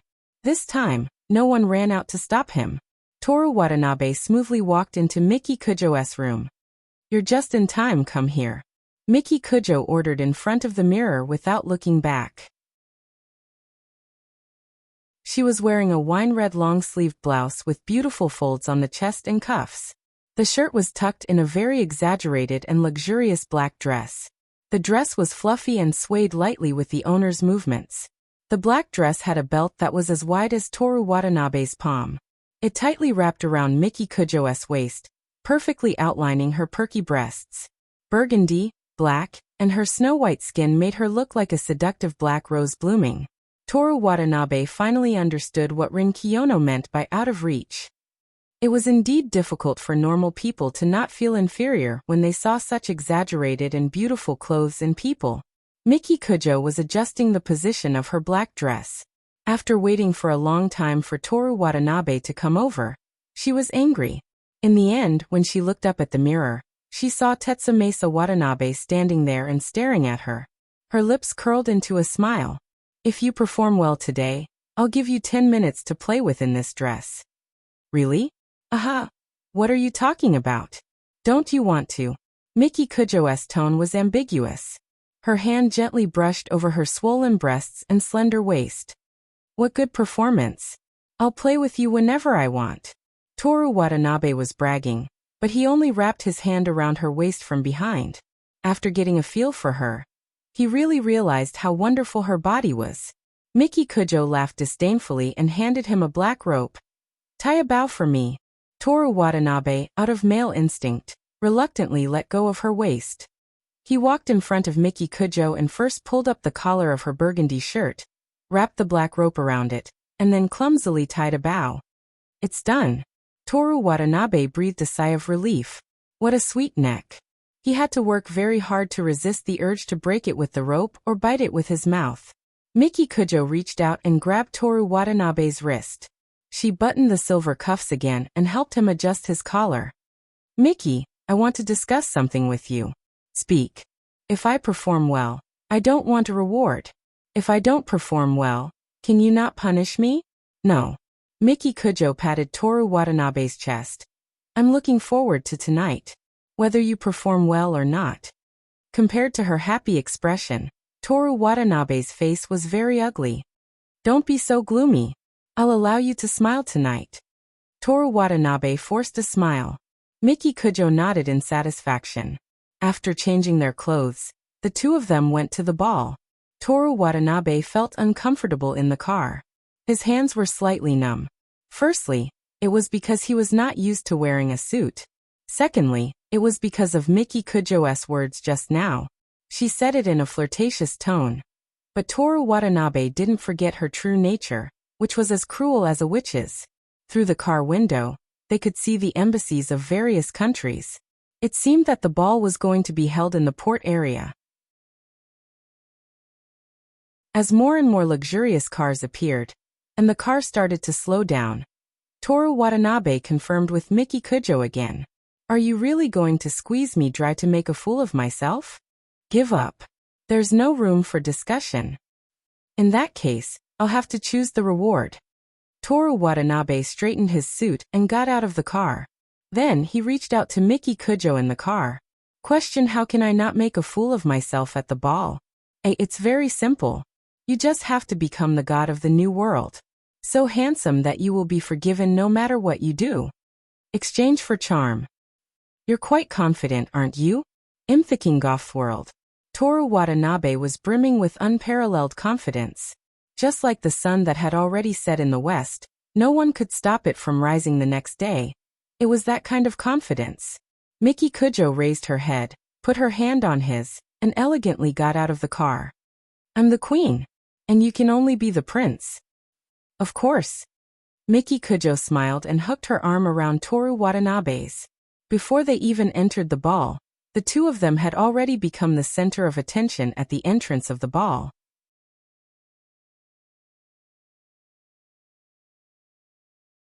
Chapter 99.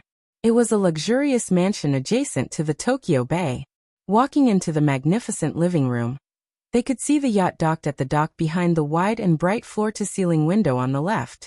Another group of guests had just disembarked and entered the living room. The headlights were hung on the four-story ceiling, and the light was bright but not dazzling. The guests toasted each other, and there were elegant waiters with drinks shuttling among them. Even at such a ball, when Miki Kujo walked into the hall with Toru Watanabe's arm, everyone subconsciously looked at them. Perhaps it was because of the Kujo family's power, or perhaps it was because of their outstanding appearance. Good evening, everyone. Miki Kujo greeted with a smile and introduced Toru Watanabe to everyone. This is my boyfriend, Toru Watanabe. After that, she stared at Toru Watanabe with her black and bright eyes without blinking. Good evening, I'm Toru Watanabe. Toru Watanabe smiled and nodded. It was a rare smile, and when he smiled at them, all the stars of the night fell on this ball. The handsome young man stood casually, and his hair was not deliberately combed back. He was so confident that he looked like the owner of a mansion who had just come down from the third floor and greeted the guests warmly. A girl's soft voice faintly came from the living room. Looking at Toru Watanabe's profile, Miki Kujo showed a satisfied smile. Then she looked around the living room, and her eyes flashed with provocation and pride. It was as if she was telling everyone, everything that belongs to me is the best. The host of the ball came to them. It was a couple, the man in a tuxedo and the woman in a kimono. During the greetings, Toru Watanabe learned that they had the same surname. Although he did not know what they did, the Ishijo who could associate with Miki Kujo was definitely one of the 5 matrices. The bigger the Kujo family's network, the more headache Toru Watanabe had. Miki Kujo's status in this banquet was obviously the highest because many people took the initiative to greet her. She was waiting for others to greet her. However, Miki Kujo was very courteous when it came to actual conversation. She spoke respectfully to everyone, and most of the time, she even addressed herself as a junior. Kujo. A girl in a blue dress walked over. Beside her was a boy in a tuxedo and a girl in a light green dress. Toru Watanabe, who was so bored that he didn't know how many times he had swallowed his yawns, finally felt energized. He still had a smile on his face, and his eyes were all on Miki Kujo. This action attracted the envious gazes of the surrounding women, but he was looking at the 3 of them from the corner of his eyes. According to convention, the 3 of them should be the villains. Kujo. The 2 girls greeted each other intimately, and then immediately said as if they had already memorized their speech. Your boyfriend is so handsome, very charming. Miki Kujo pursed her lips and smiled. Not bad, just barely. Well, it seems that these 2 are not villains. Toru Watanabe smiled helplessly at Miki Kujo, and then looked at the tuxedo boy from the corner of his eyes. There should at least be one rebel, right? Hello, I'm Eagle Sadeo. The boy kindly extended his right hand. Hello, Toru Watanabe. The two shook hands. Are you interested in cars? The boy called Eagle Sadeo asked. Could it be a show of a rich second generation showing off cars? Tetsumasa Watanabe thought so. The girl in the blue dress said. Eagle Sadeo, you really like cars. You said it the moment we met. What do you know? Eagle Sadeo impatiently replied, and then looked at Toru Watanabe expectantly.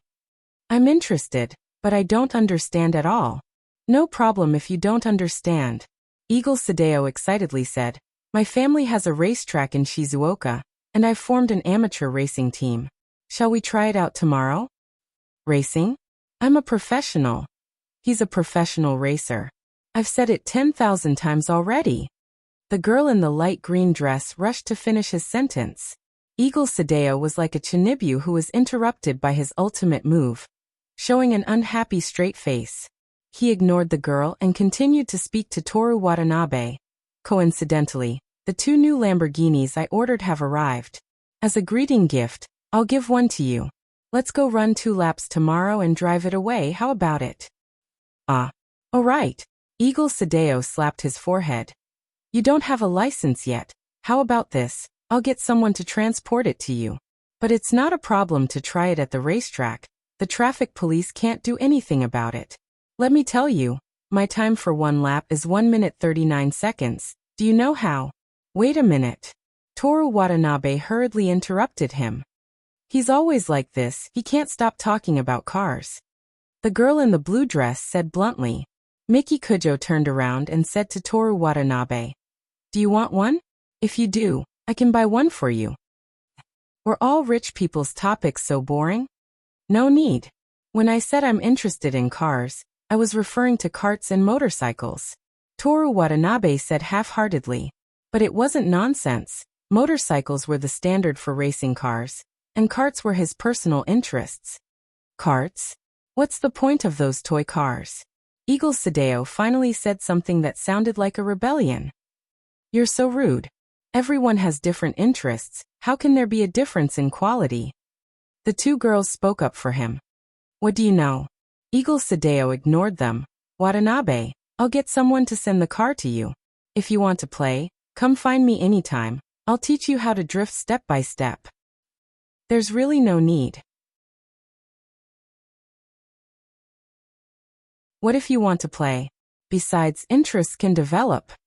Eagle Sadeo was anxious, as if he was going to break off their friendship if he didn't accept the Lamborghini. Although they had only met for less than 5 minutes, there was no friendship to speak of. Toru Watanabe didn't think that Eagle Sadeo was really trying to sell him a racing car, and even gave him a free Lamborghini. All these were just for Miki Kujo's sake. If I'm interested, I'll definitely go to your racetrack, but there's no need for a car. A gentleman doesn't take what others love. All right. Eagle Sadeo's expression was regretful. You must come. The 3 girls exchanged contact information with Toru Watanabe, and then went to greet the others. Why don't you accept it? Eagle Sadeo bought it for 60 million yen per tael. Miki Kujo said meaningfully. I don't care about 60 million yen. Toru Watanabe smiled and put his hand on her slender waist, gazing into her eyes. I'm not with you for money, but for something more important. What? Guess. Smooth talker. Miki Kujo took his hand away, and forced them to return to their previous position of holding hands. But from just now, I'm very satisfied with your performance. I'll buy you anything you want. Really? What do you like? Toru Watanabe whispered in her ear. I like you. Miki Kujo pinched his abdomen. Hiss. I'm yours, you don't have to buy anything. She smiled mischievously. Toru Watanabe's heart skipped a beat, and once again he deeply understood the fact that Miki Kujo was a demon. The ball this time was just as Rin Kiyono said. There was nothing special to pay attention to. After greeting the ball host, they could do whatever they wanted. If Miki Kujo hadn't brought him here, Toru Watanabe would have been happy to attend and taste the dazzling array of food on the long table. The admission and cocktail party were from 7:30 to 8, and the formal ball was from 8 to 10. Before 8, Miki Kujo took turns to greet all kinds of people. Although the topic was more boring than racing, Toru Watanabe could only accompany her. His behavior didn't strictly conform to etiquette, but his words and actions were full of confidence, giving people a sense of transcendence, as if he had seen through all the rules and customs. No one would think that he didn't know etiquette. From beginning to end, the two of them were followed by the eyes of the people in the venue. Toru Watanabe didn't encounter a single rebel, but many girls with rosy cheeks peeked at him, reminding him of Mai when he was working. It was too scary. Fortunately, he didn't continue to use charm, smile, or he might really become paralyzed in the future. At 8 o'clock, Rin Kiyono walked into the venue in a blue dress, accompanied by warm cocktail music. Her beautiful, young and dreamy figure finally took some of the attention away from Toru Watanabe. But other than greeting Rin Kiyono, no one would linger around her. After all, they were upper-class people, and staying away from the lie detector was the wisest choice. Toru Watanabe raised his glass of juice and toasted Rin Kiyono, who was already eating in the corner, to express his endless envy. Rin Kiyono returned the toast with a glass of water, and then took a sip like a proud winner, staring at Toru Watanabe with a smug and mocking gaze. The lights slowly dimmed, and the accompanying waltz melody sounded. In the venue, the male partner and his female partner smiled knowingly and hugged each other. Their limbs were entangled, and their bodies were close to each other as they waltzed. Toru Watanabe turned his head, and Miki Kujo was looking at him with a smile. He took a deep breath and made a gesture of invitation, and Miki Kujo put her hand in his palm.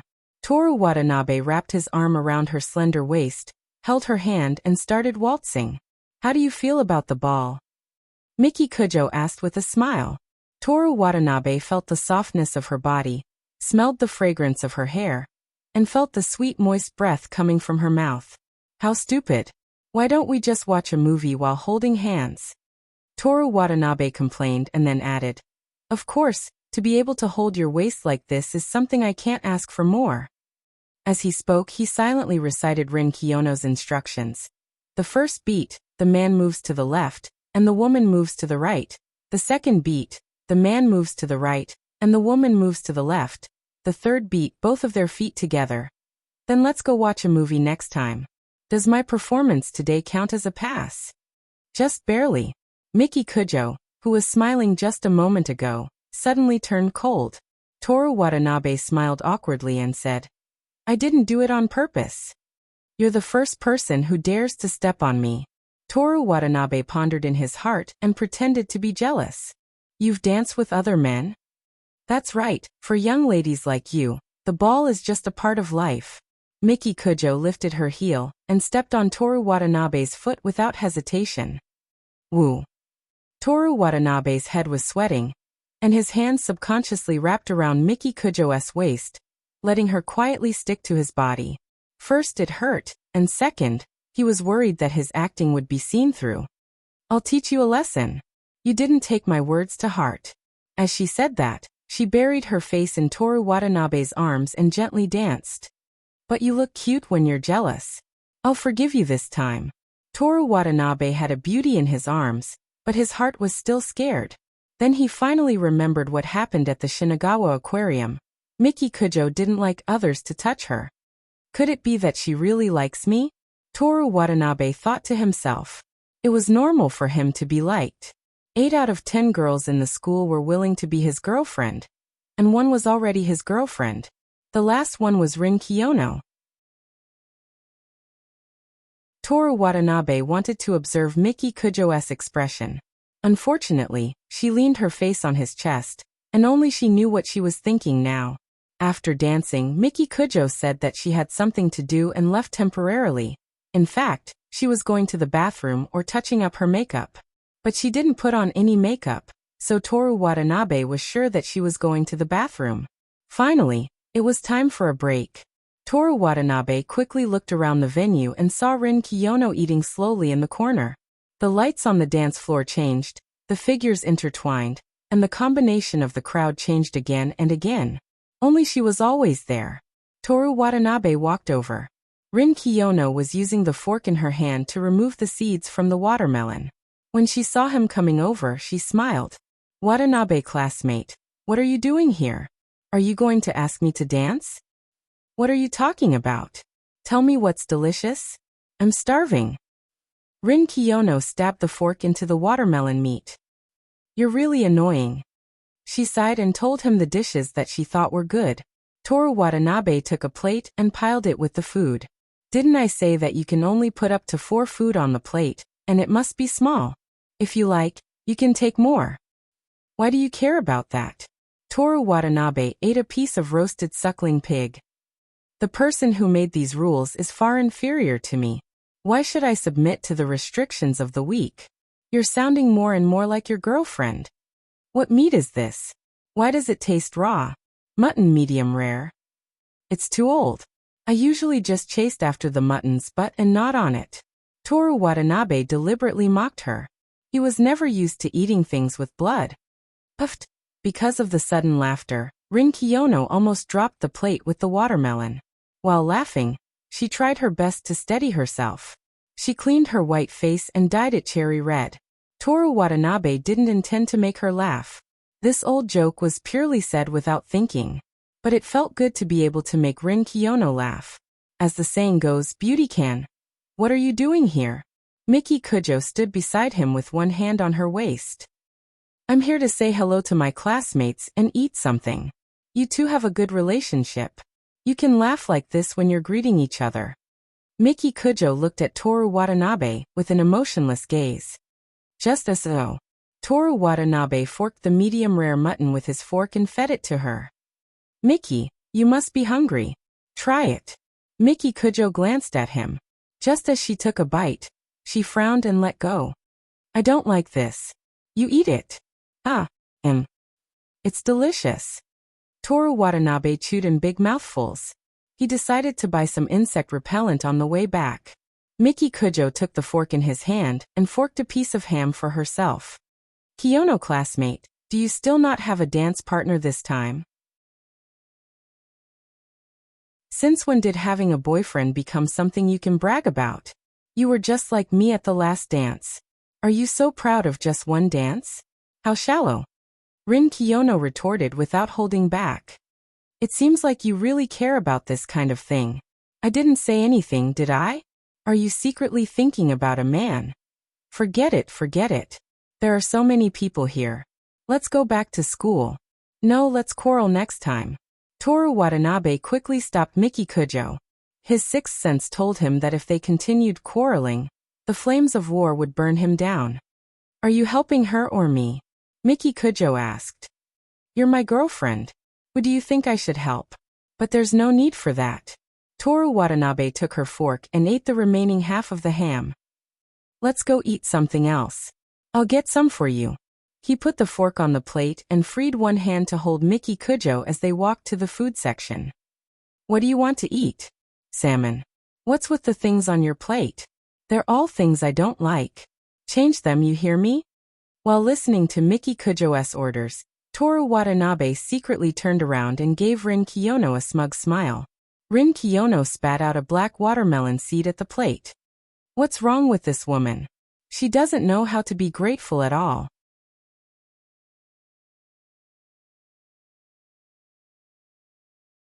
Chapter 100. After choosing their food and juice, the two went to a couch in the lounge area. The 9 beauties crossed their legs and crossed their arms as they cast their bored gazes towards the dance floor filled with dancing gowns. Toru Watanabe, who was sitting beside her, was also looking at this luxurious and boring scene. He was in charge of serving the dishes and feeding her. No wonder Ruth gave up the aristocratic life. Who's Ruth? Miki Kujo looked at Toru Watanabe. The heroine of Titanic. Miki Kujo looked at the dance floor again. Give up the aristocratic life. What are you trying to say? What I mean is... Toru Watanabe used his fork and knife to cut off a piece of cake that could fit into his mouth without opening his mouth.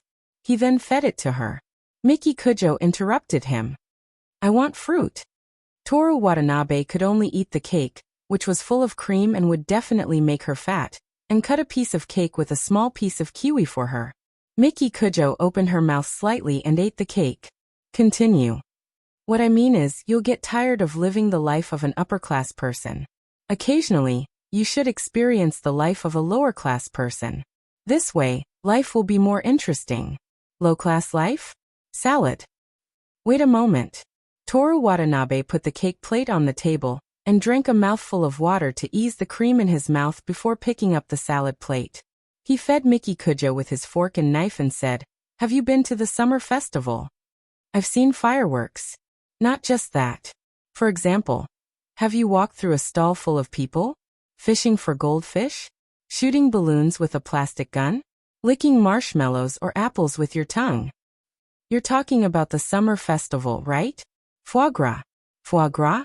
Which one is foie gras? This one?" Toru Watanabe fed her a piece and tasted it himself. The foie gras would immediately melt with just a bite of the tongue and palate, followed by a delicate and fresh taste. Toru Watanabe had only eaten chicken liver before. He felt that the taste of the two was similar, but foie gras was more delicious. "I'll bring Mom and Dad to try it next time," he thought to himself. Unlike Toru Watanabe, who was immersed in the delicious food, Miki Kujo said without any reaction, "Zucchini." What a healthy diet. Toru Watanabe picked up the plate of vegetables again. "As you know, I'm going to stay in Tokyo to participate in a blowing competition during the summer vacation, so I'm going to have some fun at the summer festival. Are you inviting me?" "Yeah." Toru Watanabe didn't know what he meant. He said regretfully, "But you don't have time, right? You did well today. Originally, your reward was for me to play with you for 10 minutes in a suit. But since you want to go to the summer festival with me, it's not a problem to change it to this." No, I'll choose the shorter one." Miki Kujo turned her face and stared at him coldly. "You really only want my body? Let's go to the summer festival. I want to create good memories with you." Miki Kujo nodded in satisfaction and put her hand on Toru Watanabe's wrist. "Let's go. After we finish eating, we'll continue dancing." "Wait, I'm not full yet." "Full? Nothing. Nothing at all." Toru Watanabe could only reluctantly put his arm around Miki Kujo's slender waist again, holding her delicate hand and swaying it on the dance floor. But seeing her beautiful face, good figure, and classy suit so close, Toru Watanabe felt that he didn't know what was good for him. Those models and celebrities who were sought after by thousands of people didn't have as good looks or figures as her, and their status was far inferior. But for such a high and mighty Miki Kujo, Toru Watanabe could put his arm around her waist however he wanted. Of course, it had to be when she was in a good mood. Otherwise, he had to be careful of his waist and ears. If Miki Kujo was in a good mood, he should be able to do even better things. The reason why he said should be was because Toru Watanabe hadn't done it yet. As long as a man could still use his lower body, he shouldn't try to test his resistance to beauty. Since ancient times, many heroes had given up on hatred for beauty. Among them, there were even those who killed their parents and families. Toru Watanabe didn't have confidence in himself in this aspect, so other than showing his love to Miki Kujo, he didn't do anything else. But since just now, when he realized that he was the only one who could touch such a wonderful and noble body, Toru Watanabe had an inexplicable feeling in his heart. Smelling her sweet scent and feeling her slender waist, he occasionally even thought that if she could get rid of her bad temper, it wouldn't be bad to be together like this. After 2 dances, Miki Kujo said that she wanted to go out for some fresh air. Toru Watanabe thought that they could leave, but the two of them went to the other side of the mansion, a private pier adjacent to Tokyo Bay. Many guests were chatting here, looking at the sea and breathing in the fresh air. There was also a bonfire set up here, and a chef was barbecuing next to the bonfire. The guests could also take their own ingredients and barbecue them over the charcoal fire for fun.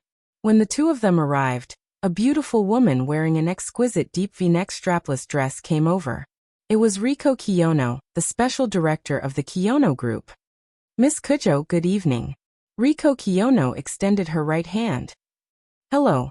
Miki Kujo shook her hand indifferently. Riko Kiyono smiled and turned to Toru Watanabe, also extending her right hand. "Kun Watanabe, we meet again." You. Under Miki Kujo's sidelong glance, Toru Watanabe consciously withdrew his hand. Hello. Miki Kujo retracted her gaze and walked towards the pier. Toru Watanabe smiled apologetically at Riko Kiyono and followed. Riko Kiyono thoughtfully looked at the backs of the two of them as they left. After a while, she muttered to herself, so handsome. No wonder. The ground leading to the pier was full of lantern-shaped lights. Under the bright yellow lights, the shadows of the trees danced. Prepare a boat for me, Miki Kujo said to the servant standing by the pier. Okay. Toru Watanabe asked. What are you going to do with a boat? Enjoy the night breeze. Going to Tokyo Bay? Toru Watanabe originally thought that the servant would drive a speedboat. In the end, Miki Kujo asked for a wooden boat. She even asked him to row alone. Away from the pier and away from the lights of the ball, Toru Watanabe let go of the oar and looked at Miki Kujo sitting opposite him, feeling the water with her hands. On the coast, there were many tall buildings and brilliant lights. Crossing the northern part of Tokyo Bay, on the suspension bridge connecting the port area to Chippu and the arena, Rainbow Bridge, traffic flowed like water. On the bay, luxury cruise ships and sightseeing boats slowly passed by. The small boat that the two of them were on was hidden in the night. Only a light at the bow of the boat was on, proving that there were people here. Why did you stop? Continue rowing. No. Are you rejecting me? Miki Kujo sneered. Do you think that you can do it here? Toru Watanabe's fingers reached into her hair, his palm caressing the side of her face. He interrupted her softly. I want to eat you now. Oh. Miki Kujo raised her beautiful face, the corner of her mouth raised into a contemptuous and provocative smile. In this Tokyo Bay where there was no one around, Toru Watanabe, who was joking and trying to scare her, felt his heart pounding when his hand touched her body. I planned to do that. He tried to calm his breathing, which was starting to become erratic. But I still need your permission. What do you want to do? Considering that the boat is small and there's a risk of it tipping over if I move too much, I want to kiss you.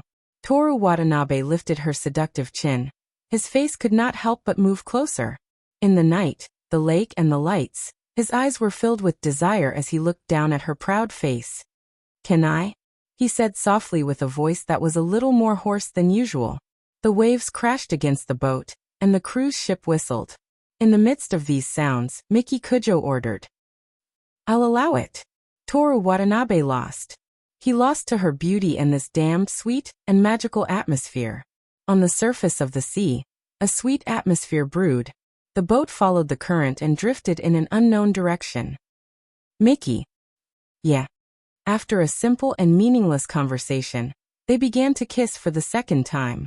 The cruise ship sailed across the Rainbow Bridge. The lights in the distance flickered on and off. Watanabe. Yeah. You're mine. I'm yours. They kissed for the third time.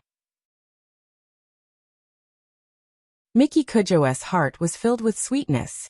This was an experience she had never experienced before. She could not think about anything else. Was this happiness or satisfaction?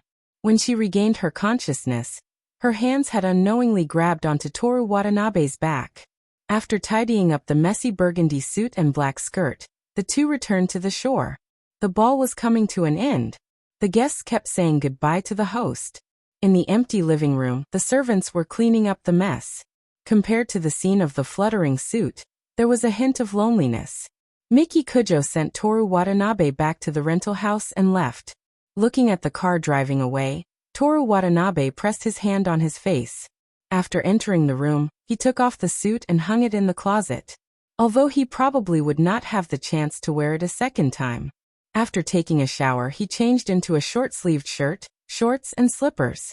Instantly he felt relaxed. Toru Watanabe stretched his neck, took the key, and left the house. The little food he ate at the ball had long been consumed by dancing, rowing and kissing. It would not be an exaggeration to say that his chest was pressed against his back. At 11 o'clock at night, there was not a single person on the streets near the residential area. He put his hands in his pockets and walked slowly to the lit convenience store. Welcome. Toru Watanabe bought some oden. During this time, The cashier could not help but steal glances at him from the corner of her eyes. After eating in the dining area, Toru Watanabe walked out of the convenience store and threw the box into the trash can at the door. Meow. Ah, sorry. The stray cat that had been sleeping behind the trash can jumped away in fright. It was a big white and orange cat. It looked at Toru Watanabe as if it wanted to leave, but was reluctant to. It was probably waiting for him to leave, so it could go back to the trash can. Toru Watanabe thought for a while, and walked back into the store. When he came out again, he had a watermelon the size of a head in his hand. He squatted beside the trash can and placed the bag on the ground. He opened the watermelon and took a bigger piece. Brother, this is a gift as an apology. Is it enough? Maybe the cat was used to being fed. Or maybe it saw that Toru Watanabe was a good person. It patted the watermelon with its paws and started to eat. Toru Watanabe smiled and squatted down beside it. He used his hand to remove a watermelon seed. Do you know how much this watermelon costs? 2,400 renminbi. Your brother. I have to hold a billboard for 2 hours on a hot day in Shinjuku Business Street. Why are you talking to yourself here?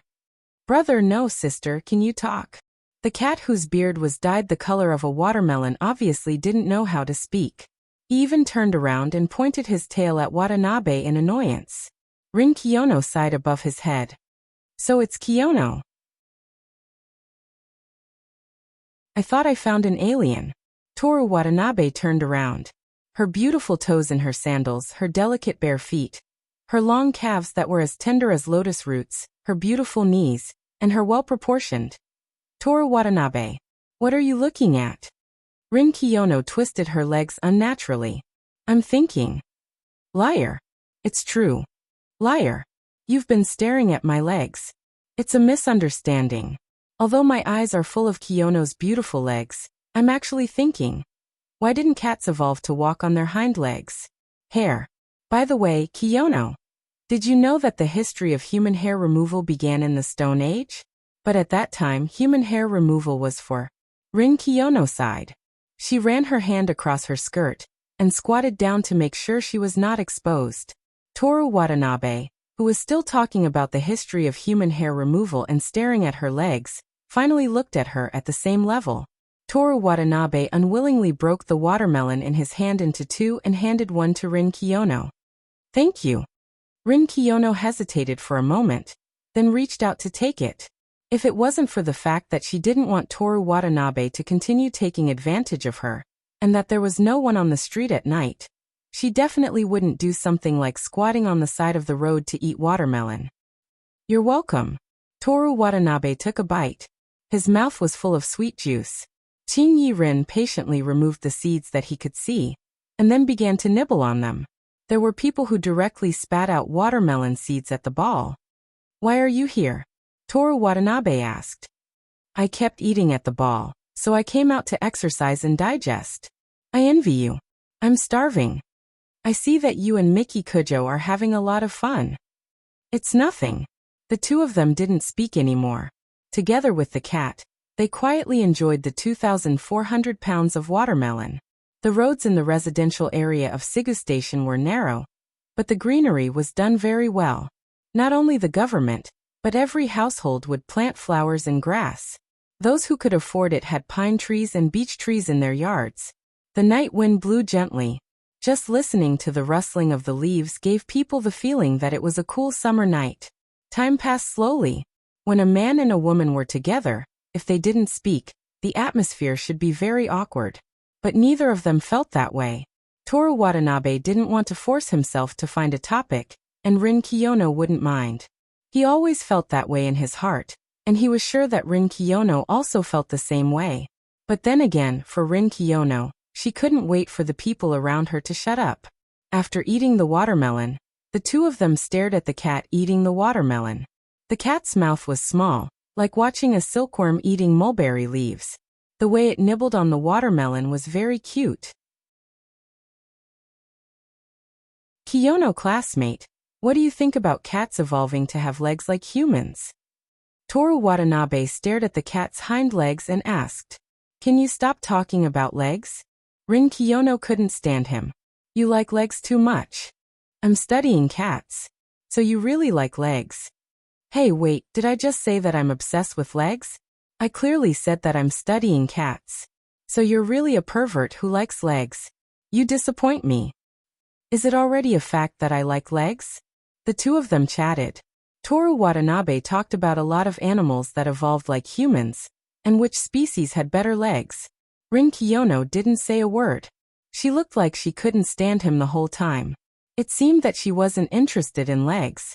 Toru Watanabe couldn't talk to people who weren't interested in legs. So he stood up first and reached out his hand to Rin Kiyono, who was squatting. Rin Kiyono looked at him in confusion. I can stand up by myself. Miss Kiyono, I'm Toru Watanabe. Can I have a dance with you? Rin Kiyono laughed out loud. You didn't read the dance handbook I gave you, did you? Why do you care so much? You haven't danced with anyone yet, right? Can you give me your first time? Toru Watanabe said with a smile. Rin Kiyono stood up with her hand on her forehead. I wanted to hesitate, but now I don't. Toru Watanabe held her right hand with his left hand, and her slender waist with his right hand. He hummed a strange waltz, and turned around according to the steps of the waltz. Ha ha. Before Rin Kiyono could get angry, he laughed and jumped away. You're dead, Rin Kiyono, whose face was red with anger, said in a fierce tone that was cuter than a cat eating a watermelon.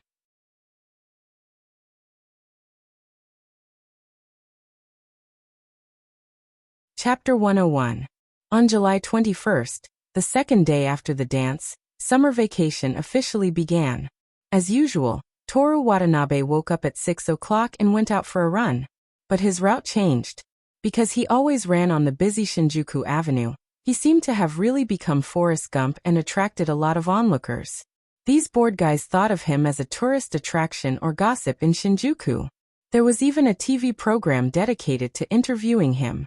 So from today onwards, he decided to run on the residential streets where he wouldn't meddle in other people's business. Route. Home. Suka Shrine. The residential area in Shikigaya was quite dense and the roads were narrow.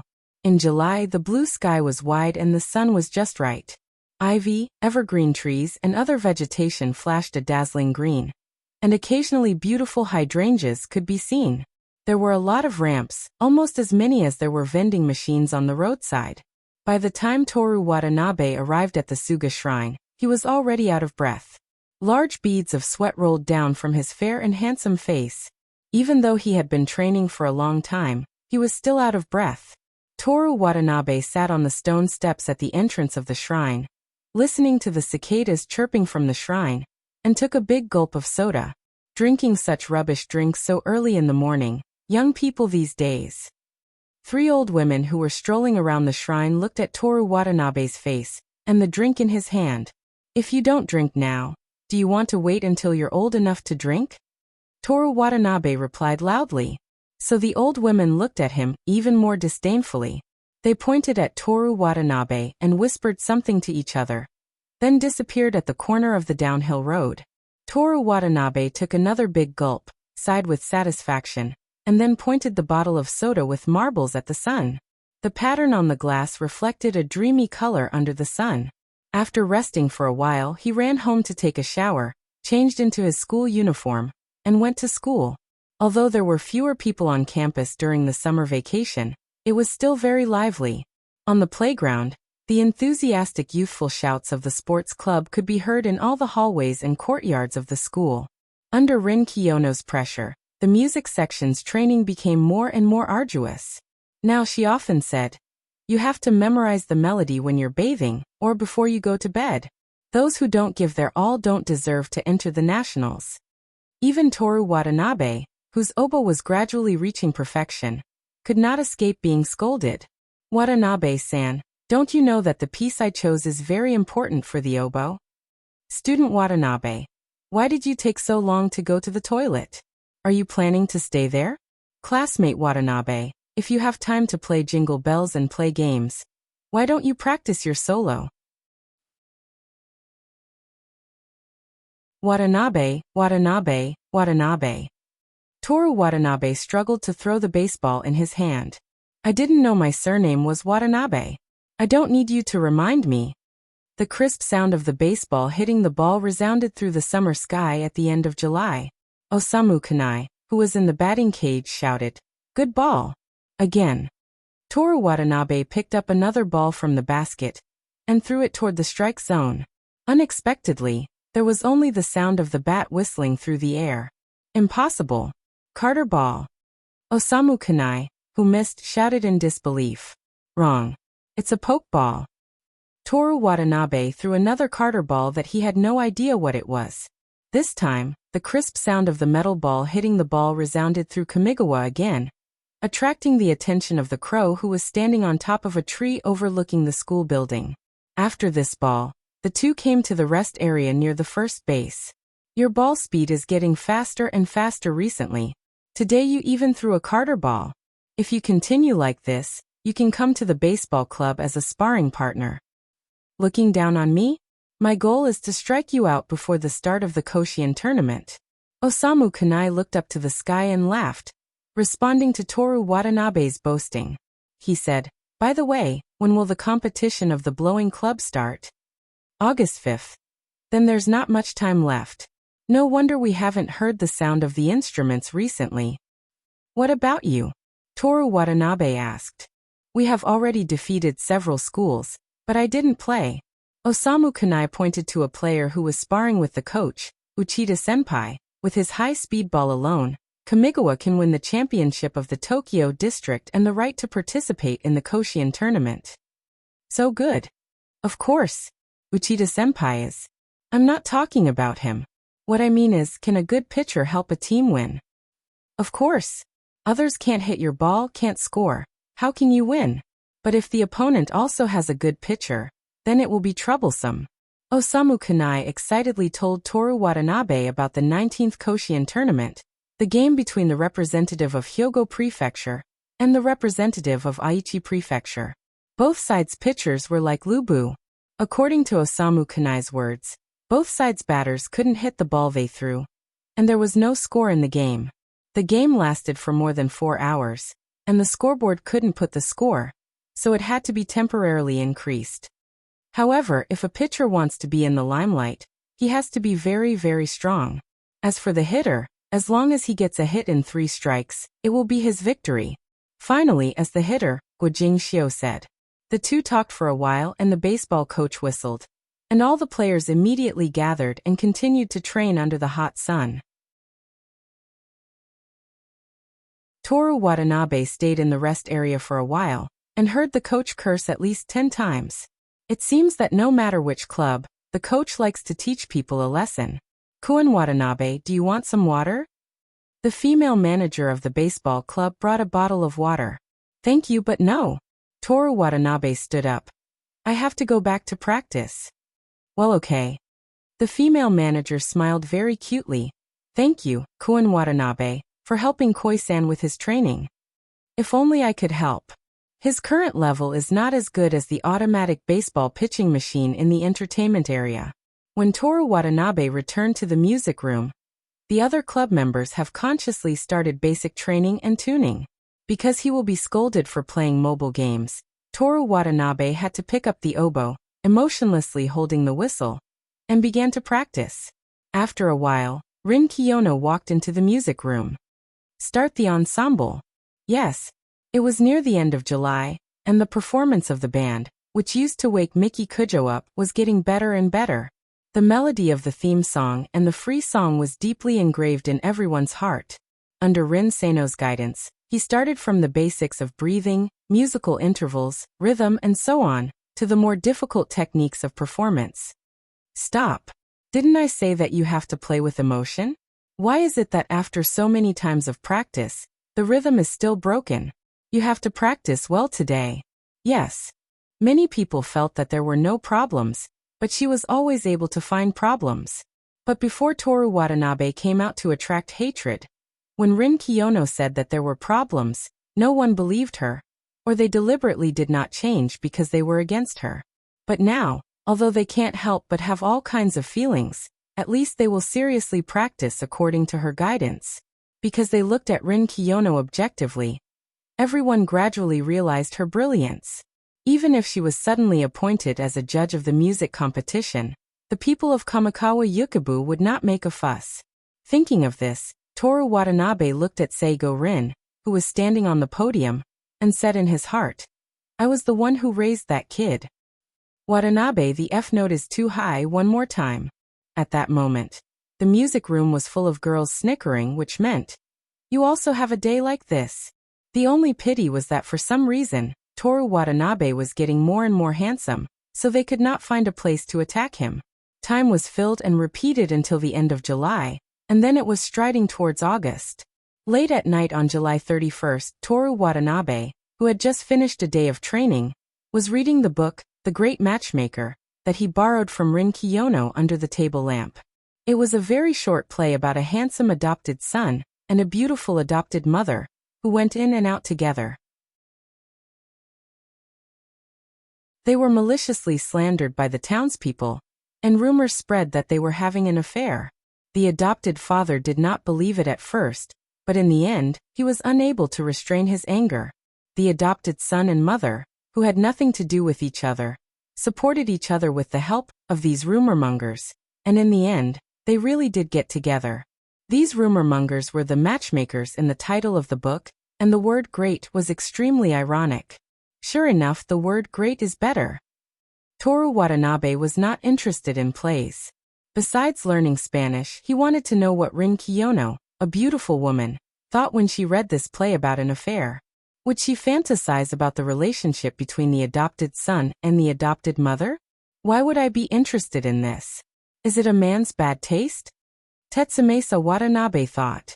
The alarm on his cell phone rang. 00:00. He closed the book. New product.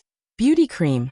Beauty cream. Acne removal, freckle removal, whitening, anti-aging, repair and brighten skin tone. One bottle is effective. Permanent guarantee. No side effects. Toru Watanabe covered his face with both hands, closed his eyes and pondered. His face was expressionless. He should have known. He should not have had any hope in the system. Skills: beginner, appendectomy 100. Proficiency, acting 1000. Proficiency shooting 10,000. Master, massage 100,000. Although he did not understand the meaning of appendectomy, shooting and massage woke Toru Watanabe up instantly. Shooting was not at the master level, but Toru Watanabe guessed that Miki Kujo's personal bodyguard, Shirlu, was at the proficiency level. There was no problem with this exchange. The key was whether he should exchange for the master level, massage with 100,000 points. Miki Kujo promised him that as long as she was comfortable, he would be allowed to use the gun club freely.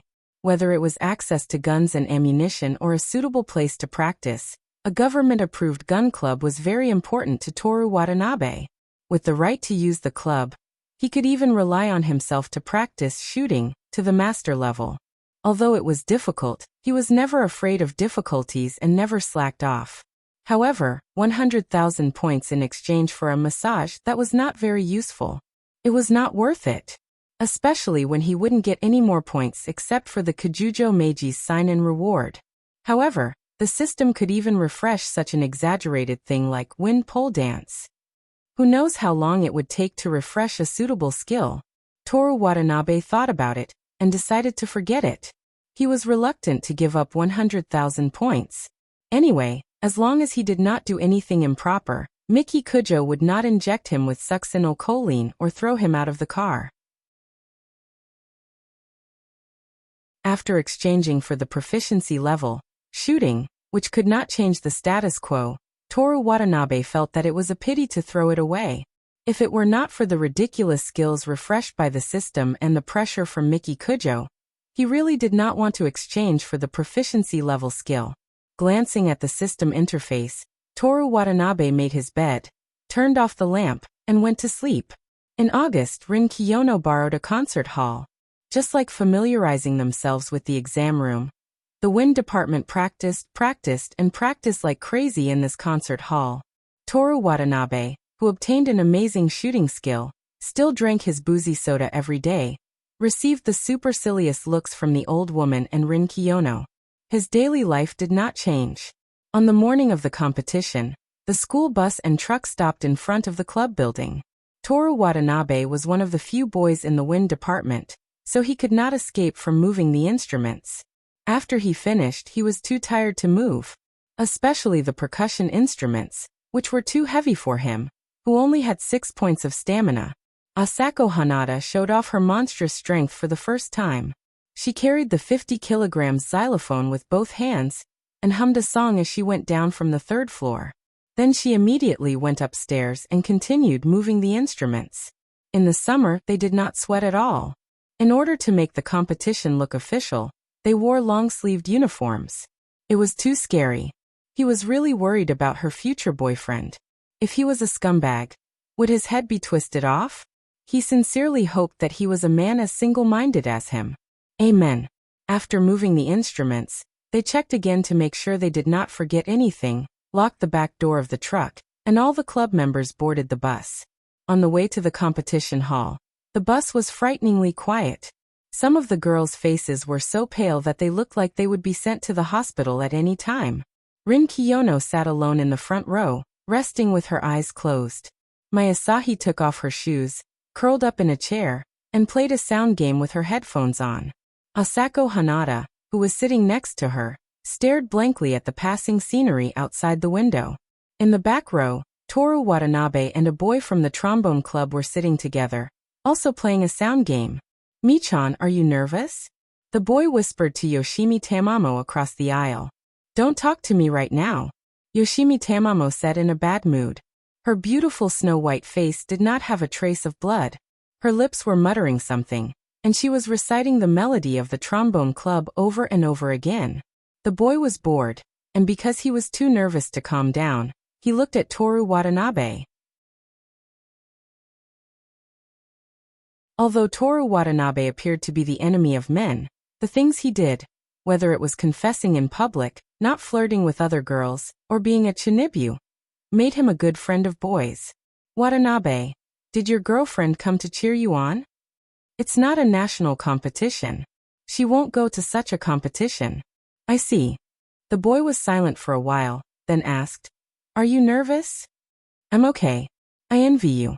I'm so nervous that my hands are numb and cold. Do you want to touch them?" "What are you doing?" Toru Watanabe slapped his hand away. The boy did not care that he did not succeed. "How can I not be nervous like you? Can you be quiet?" Yoshimi Tamamo warned in a low voice. Their voices were so noisy that she could not concentrate on memorizing music. The boy shrank back. Toru Watanabe tapped on his phone. "If you're nervous, it means you're not good enough. Good people can't wait to go on stage and show off." Yoshimi Tamamo thought that Toru Watanabe was talking about her. She was instantly annoyed and stared at them with her beautiful eyes. The boy in the middle wanted to run away immediately. If it were not for the fact that there were no extra seats and that this place was close to Yoshimi Tamamo, he would not have wanted to sit with Toru Watanabe, the most handsome guy in the school. "Take me for example," Toru Watanabe continued without looking up. "Because I'm good enough, I'll be praised as long as I perform. What's there to be nervous about? Only people who aren't good enough will have the mentality of being judged." "Toru Watanabe. What's the matter?" Toru Watanabe looked up and met Yoshimi Tamamo's angry face. "Why do you keep going against me? Haven't you heard of a saying? I don't want to be your enemy. I want to be the enemy of the world." "Ew. Woo." Toru Watanabe said such a chinibu line to liven up the atmosphere. Who knew that Yoshimi Tamamo did not understand the joke at all, and directly buried her face in her skirt and cried. "This." Toru Watanabe was speechless and his phone kept showing miss. The girls around him immediately denounced him and for a moment, the silent bus was in full swing. "What's going on?" Rin Kiyono walked over with her arms crossed. Her cold voice was like a mountain covered in snow, and all the voices immediately disappeared. Watanabe made Haume cry. "That's right." Rin Kiyono looked at Toru Watanabe. "I didn't lie." Rin Kiyono, the judge, immediately gave a verdict. "No, I made her cry, but I didn't mean to make her cry. I just wanted to liven up the atmosphere so that she wouldn't be nervous." Rin Kiyono sighed and said helplessly, "Using bullying methods to comfort a girl, are you still a child?" She took out a handkerchief and handed it to Yoshimi Tamamo. Tamamo classmate, I apologize on his behalf. Watanabe classmate may have said some nasty things, but he's a good person. Good person. Why did it feel like she was scolding him, although he was indeed a good person? Yoshimi Tamamo gradually calmed down under the comforting of everyone, but she was still sobbing softly. Everyone, keep quiet and rest up before the competition. Rin Kiyono glanced at Toru Watanabe with a warning look and returned to her seat. Toru Watanabe saw that Yoshimi Tamamo's shoulders were still trembling, and felt apologetic. Making a girl cry was really not something a man should do. When the car arrived at the destination and got off, Toru Watanabe apologized to her with red eyes. Yoshimi Tamamo didn't say anything and walked straight to the truck to get her trombone. Toru Watanabe, who couldn't do anything about women, followed her and helped to unload the instruments. Everyone took their instruments and followed the staff to the preparation room to tune the instruments. Are you done tuning? At some point, Rin Kiyono, who had changed into a handsome young man in a black suit, pushed the door open and walked in. Her snow-white skin, set off by the black suit, looked even more holy. It was summer, but she didn't make people feel hot when she was dressed up. Her shiny black hair was tied into a ponytail, swaying with her body. Her slender and thin figure and handsome face had a fatal attraction to the girls. The girls who usually didn't like her had rosy cheeks and whispered, "So handsome. Let me die." Or, "Why didn't I see it before?" And so on. There were even some who said, "More handsome than Watanabe Dross." This kind of inexplicable line, which sounded like a lie. Under everyone's gaze, Seino Rin subconsciously lowered his head to look at his own outfit, and then casually asked again, "Are you done tuning?" "Yes." "Sorry, I haven't." "Hurry up," Rin Kiyono said. "Before we go on stage, we have to practice the opening a few more times." "Yes." When the first note of the brass instrument was missing, it was almost impossible to pick it up again. Everyone knew this, so no one raised any objections to Rin Kiyono. Toru Watanabe used the oboe to play a teasing long note, and said to Rin Kiyono, "Handsome Kiyono classmate." Rin Kiyono glanced at him with a look that said, "You're so boring." She looked away, but the corners of her mouth were raised in an almost invisible arc. "This handsomeness, among the boys I've met, except for me, no one can compare to you. I, Watanabe, am willing to call you the most handsome." Rin Kiyono couldn't stand him and scolded, "If you have time to talk nonsense, you might as well prepare. You're so heartless. Do you know how hard it is to get my approval?" Rin Kiyono tapped her finger on her arm impatiently. Just as she was about to say something, she saw that Toru Watanabe had already put the whistle of the oboe in his mouth and made a gesture that said, "Don't disturb my practice." She pinched her eyebrows and didn't know what to do with him. Contestants of Kanagawa High School, time's up. After the staff finished the announcement, the short practice time that they hoped would never end was over. When it was time to go on stage, Rin Kiyono looked at the crowd and said, "Don't be nervous, everyone. As long as you perform at the level of practice, I guarantee that you will definitely be able to enter the Tokyo University tournament." "Yes." Everyone nervously and uneasily answered loudly. "Watanabe classmate, do you have anything you want to say?" Rin Kiyono suddenly said. Toru Watanabe pointed at himself and said, "Me?" "Yes." Rin Kiyono nodded. "You are the most important solo player, so you should say a few words to everyone." Then, Tetsumasa Watanabe wanted to mock the crowd and arouse their hatred, but he was stopped by Rin Kiyono's stern gaze. I don't have anything to say." Toru Watanabe hesitated for a moment. "Sing a song for everyone."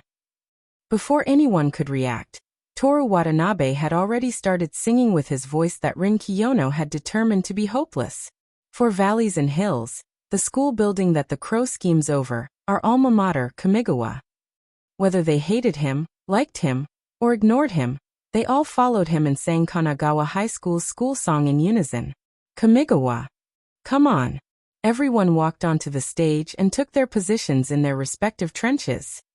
The next performer is number 33, East Kyoto Kanagawa High School. The song is Four Seasons of Prosperity, composed by Akichi Chuan. Conductor, Rin Kiyono. As soon as the host finished speaking, bright lights filled the entire stage. Rin Kiyono bowed her head to the audience. The audience applauded and whispered. It was the first time they had seen such a young conductor. Rin Kiyono raised her head and walked to the podium. At the same time, the audience quieted down. All the noise disappeared, and everyone's eyes were focused on the stage. In this silence, the concert hall was filled with a fanaticism. It was incredible.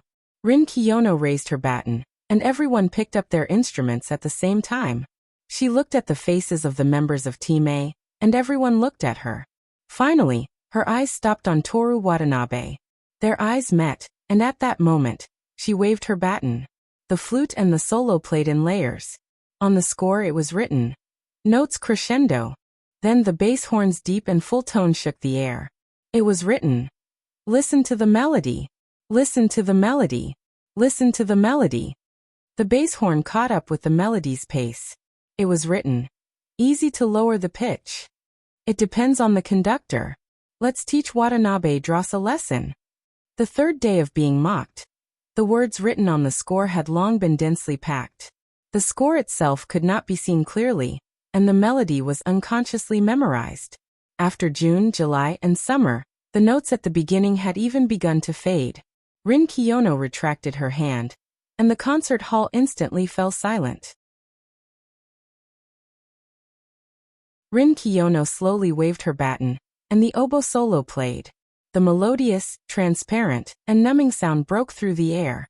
Everyone could not help but swallow a mouthful of saliva. They sat up straight, their hearts trembling, and goosebumps rising. At this time, no one cursed Toru Watanabe for making a mistake. The burning tension burned through their throats. Yoshimi Tamamo, Asako Hanada, Mayasahi, Misaki Komatsu, Sax's Gong Yuan, Flutes Ishitani. Everyone only had one thought. Go to the national competition.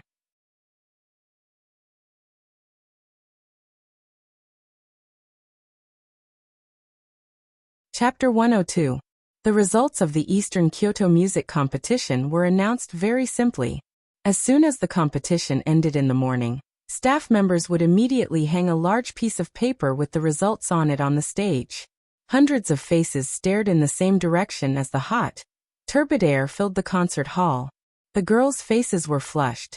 Some bowed their heads in prayer, while others held each other's hands and stared straight ahead.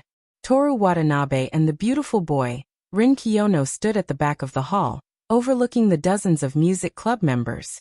Nervous? Toru Watanabe asked. Not really, Rin Kiyono replied with her arms crossed. Do you feel hopeful? A little. How confident are you that you'll be able to enter the Tokyo University Music Competition? 100%. That little isn't little at all. Rin Kiyono smiled and turned to Toru Watanabe. You need to have the confidence to succeed in anything. That makes sense. Toru Watanabe nodded with a smile, then said seriously, But Kiyono-san, I must warn you. Those who learn from me will live, and those who copy me will die. Watanabe-san, I've always wanted to talk to you about something. A confession of love? Sorry, my heart was racing for a moment, but after thinking about it calmly, it's still impossible for us to be together. Rin Kiyono sighed and said helplessly, Can't you be a little more mature? I'm just pretending to be a young boy, and it's very simple. From the moment I was born in this life, I decided to be a young boy for the rest of my life and live happily. Even though there's been a small problem. Toru Watanabe pinched his thumb. There's something really, really wrong with your self-perception. It's none of your business. Okay, what do you want to say to me? Just now you said, can't you be a little more mature? And now you want to add, remember to see a doctor. The truth is that your lie detector doesn't work on me. Do you want to know why? Lies. I'll only tell you this to one person. I'm actually a friend of justice. I may look like an ordinary high school student, but I'm smart and omnipotent. Currently, in order to save Tokyo's future, they are engaged in a life-and-death struggle with the dark corporations. Rin Kiyono sneered. Is the name of the corporation Kiyono? You know quite a lot. But that's not all. There's also the Kujo family. They used all kinds of evil methods on me, like money, beauty, power. They're here. A A sharp voice interrupted Toru Watanabe's nonsense. The two of them looked forward at the same time. The staff member in charge of releasing the results ascended the high platform and spread the results down. Rin Kiyono's eyes were glued to the list as she searched for Kanagawa High School's name line by line. Her hands unconsciously clenched into fists, and her nails left crescent-shaped marks on her palms. In front of the words Kamigawa High School, there was a large gold written in red. This was just the beginning. Even if it was gold, there was a situation where he couldn't participate in the Tokyo University tournament. An elderly judge walked to the center of the stage with a script and spoke into a microphone. Hey, next, we will announce the names of those who have obtained the qualifications to participate in the Tokyo University tournament. The first school, number 3, Yamamoto High School. The second school, number 16, Katakura High School. Jumping to number 16 all of a sudden, number 9 school, which had also received a gold reward in the middle, instantly burst into tears from the joy of receiving a gold reward. Toru Watanabe couldn't help but take a deep breath.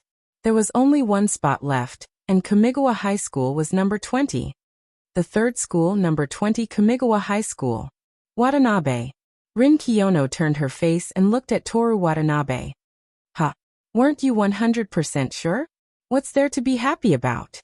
Rin Kiyono was stunned. She rested her chin on her hand and pondered. According to what you just said, I think the Dark Chable will adopt the strategy of killing you directly.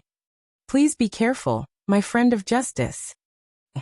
Deafening cheers burst out in front of them. The girls were crying tears of joy and hugging each other. Kanto. We can go to the Tokyo University tournament. Senpai. It's Kanto. Kanto. The members of Kamigawa Yukibu were talking nonstop. Some of them were crying with tissues in their hands, while others were talking on the phone. Happiness is theirs.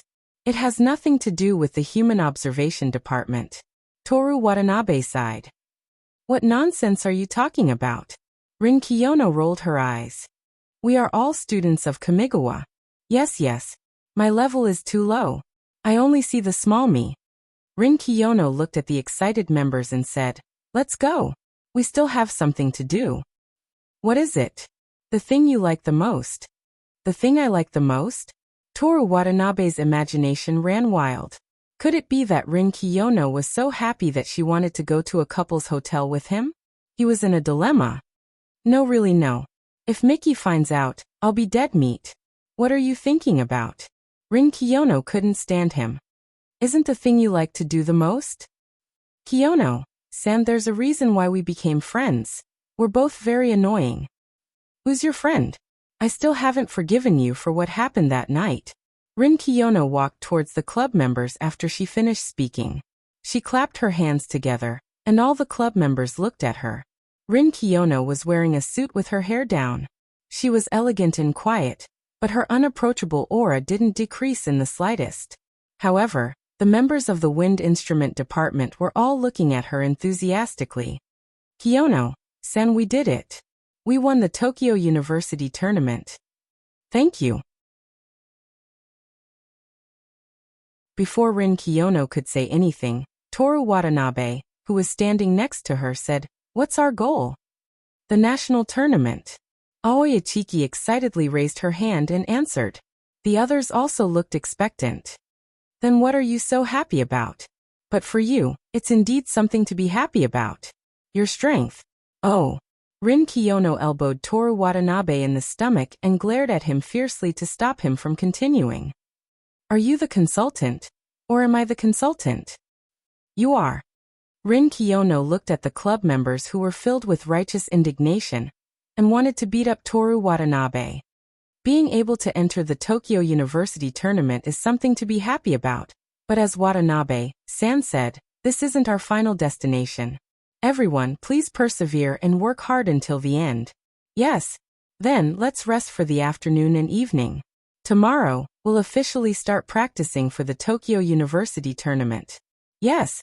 After receiving their certificates and trophies, everyone left the concert hall and took a group photo at the entrance. After some arguments, the trophy was held by the head of the club, Masaki Komatsu, and the certificate was held by Mayasahi. The two of them sat on the ground in the front row. Asako Hanada and Aoi Ichiki each put their hands on my Asahi's shoulders. For some reason, Yoshimi Tamamo leaned on Rin Kiyono and happily closed her peace sign. Behind Rin Kiyono, who kept saying, "Tamamo-san, can you please let go of my hand? It's very crowded and hot." Behind Rin Kiyono was a lonely and beautiful young man, Toru Watanabe. Before boarding the bus, Rin Kiyono sent a digital version of the photo to Toru Watanabe, who had already left the club's chat group. She also added a comment. "So pitiful. What do you know? The strong are all lonely.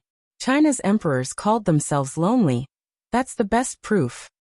Yes, that's why they were eliminated by the people are the master system." "You bastard. Do you think I know China's history? I was a Chinese in my previous life." "Ah, you're so annoying. I thought you must have been a crow in your previous life." "What's wrong with crows?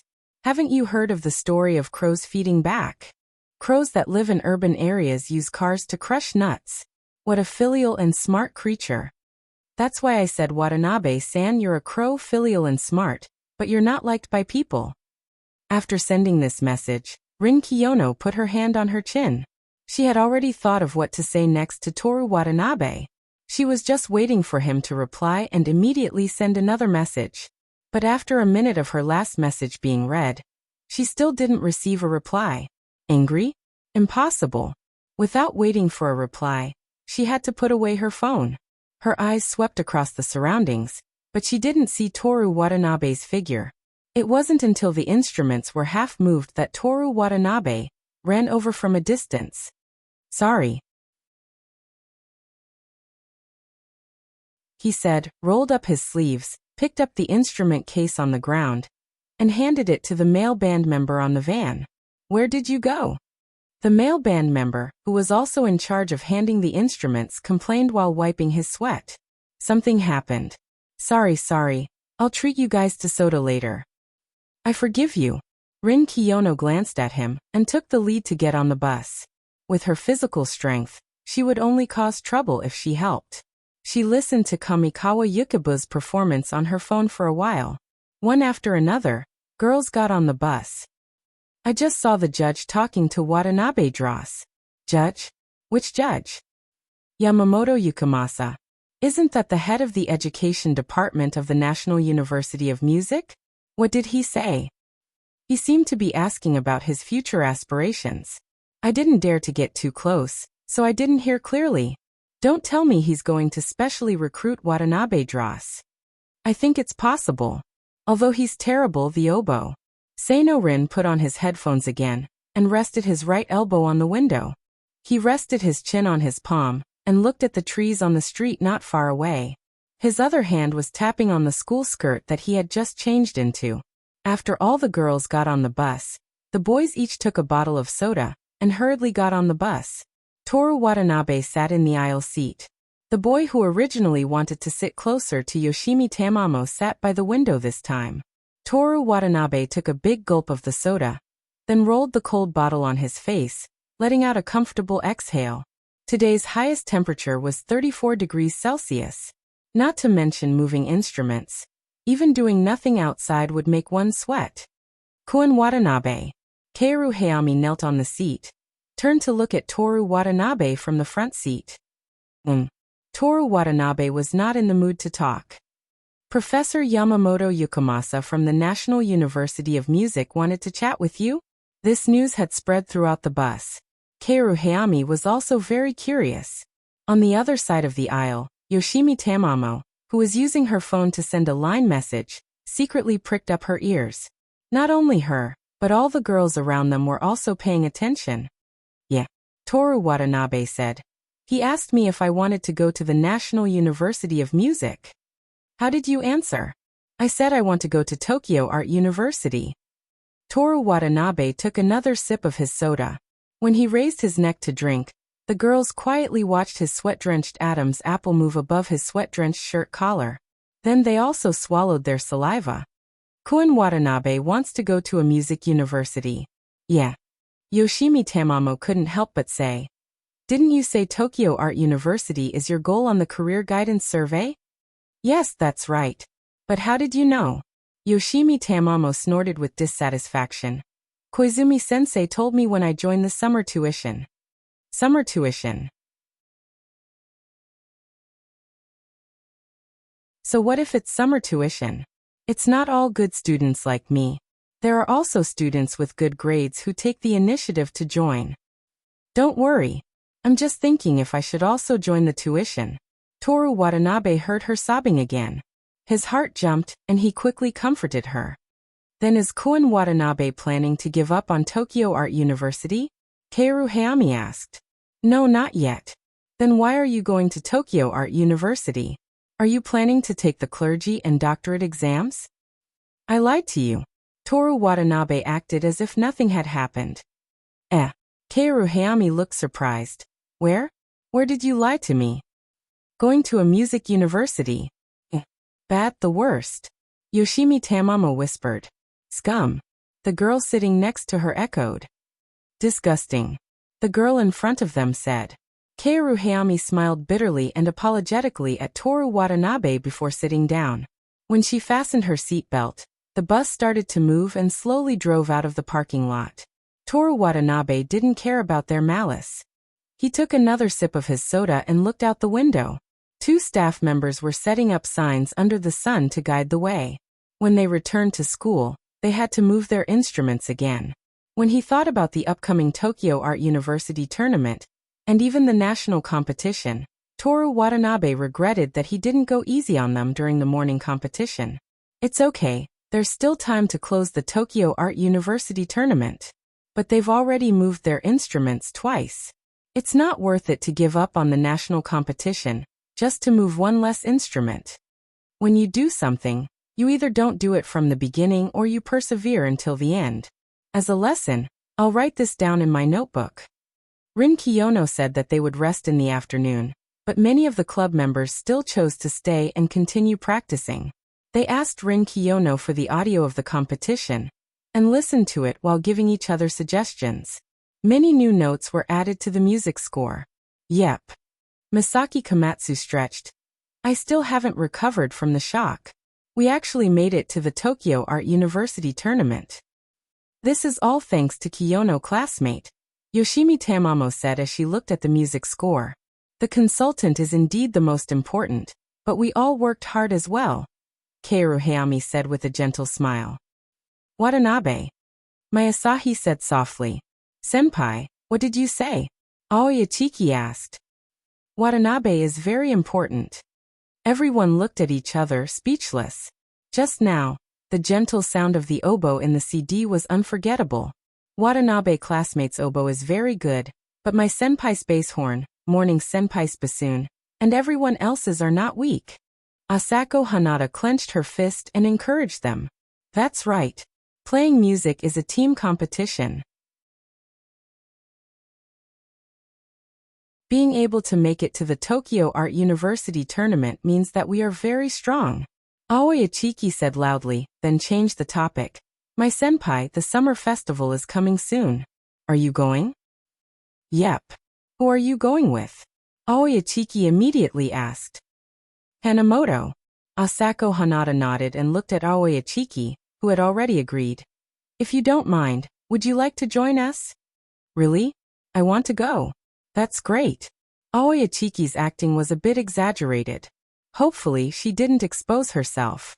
With this thought, Asako Hanada looked at the others. Does everyone want to join us? Sorry, I've already made an appointment with someone, Yoshimi Tamamo said. Is it your boyfriend? Tamamo. San is so pretty, I'm sure you'll be very popular. Asako Hanada was very interested in the topic of love. Otherwise, she wouldn't have helped Aoi Ichiki so much. Boyfriend. Yoshimi Tamamo thought of Toru Watanabe's face. No. It's best if that kind of thing dies. It's my best female friend from middle school. Oh. Asako Hanada was a bit scared by her reaction, and hurriedly asked the others. The others either didn't want to go or had other appointments. There were 55 people in Group A of the blowing department. Some had good relationships with others, and some didn't like each other. Most of them just greeted each other. Club activities were fine, but how could they attend a private event like the summer festival together? Alright. Everyone, continue practicing. The Tokyo Art University tournament is the most important. Misaki Komatsu said loudly. Yes.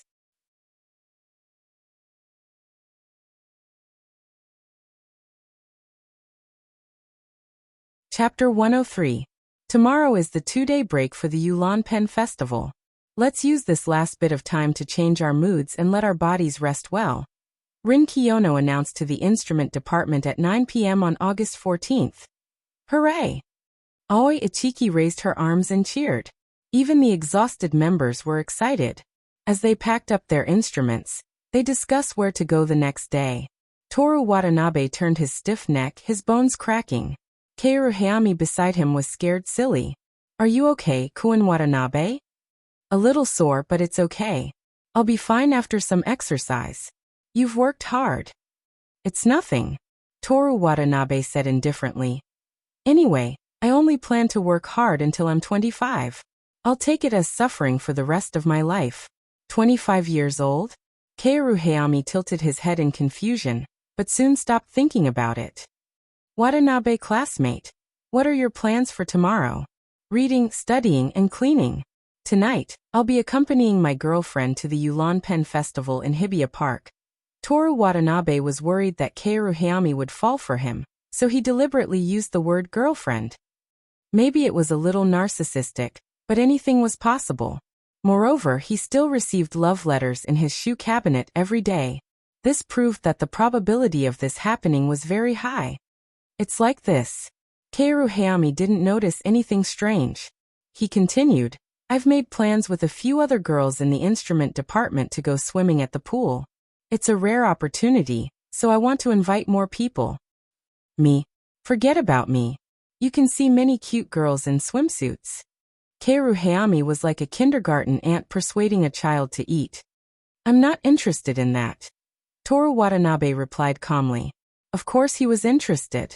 He was extremely interested in it. What man wouldn't be interested? The main thing was he didn't dare. The three beauties of the wind instrument department. Senior Mai, Chao-zi, and Yoshimi Tamamo will all be there. As a boy, Watanabe, are you really not interested? These three people were very troublesome, but it was undeniable that they were beautiful. If it was just to look at them, they would be quite tempting. Wait a minute. It was true that he was very popular, but that was only among the girls who were not in the wind ensemble. At least on the surface. There was no reason for the members of the wind ensemble to invite him to go swimming, let alone spend so much effort to invite him. Toru Watanabe looked at Kaoru Hayami suspiciously. Kaoru Hayami covered the corner of his mouth and said with an embarrassed smile. Actually, we wanted to ask Kuin Watanabe to help convince Kiyono classmate to go with us. Rin Kiyono? Why did you invite her? We're very grateful for her help. Kiyono classmate always seems to be alone.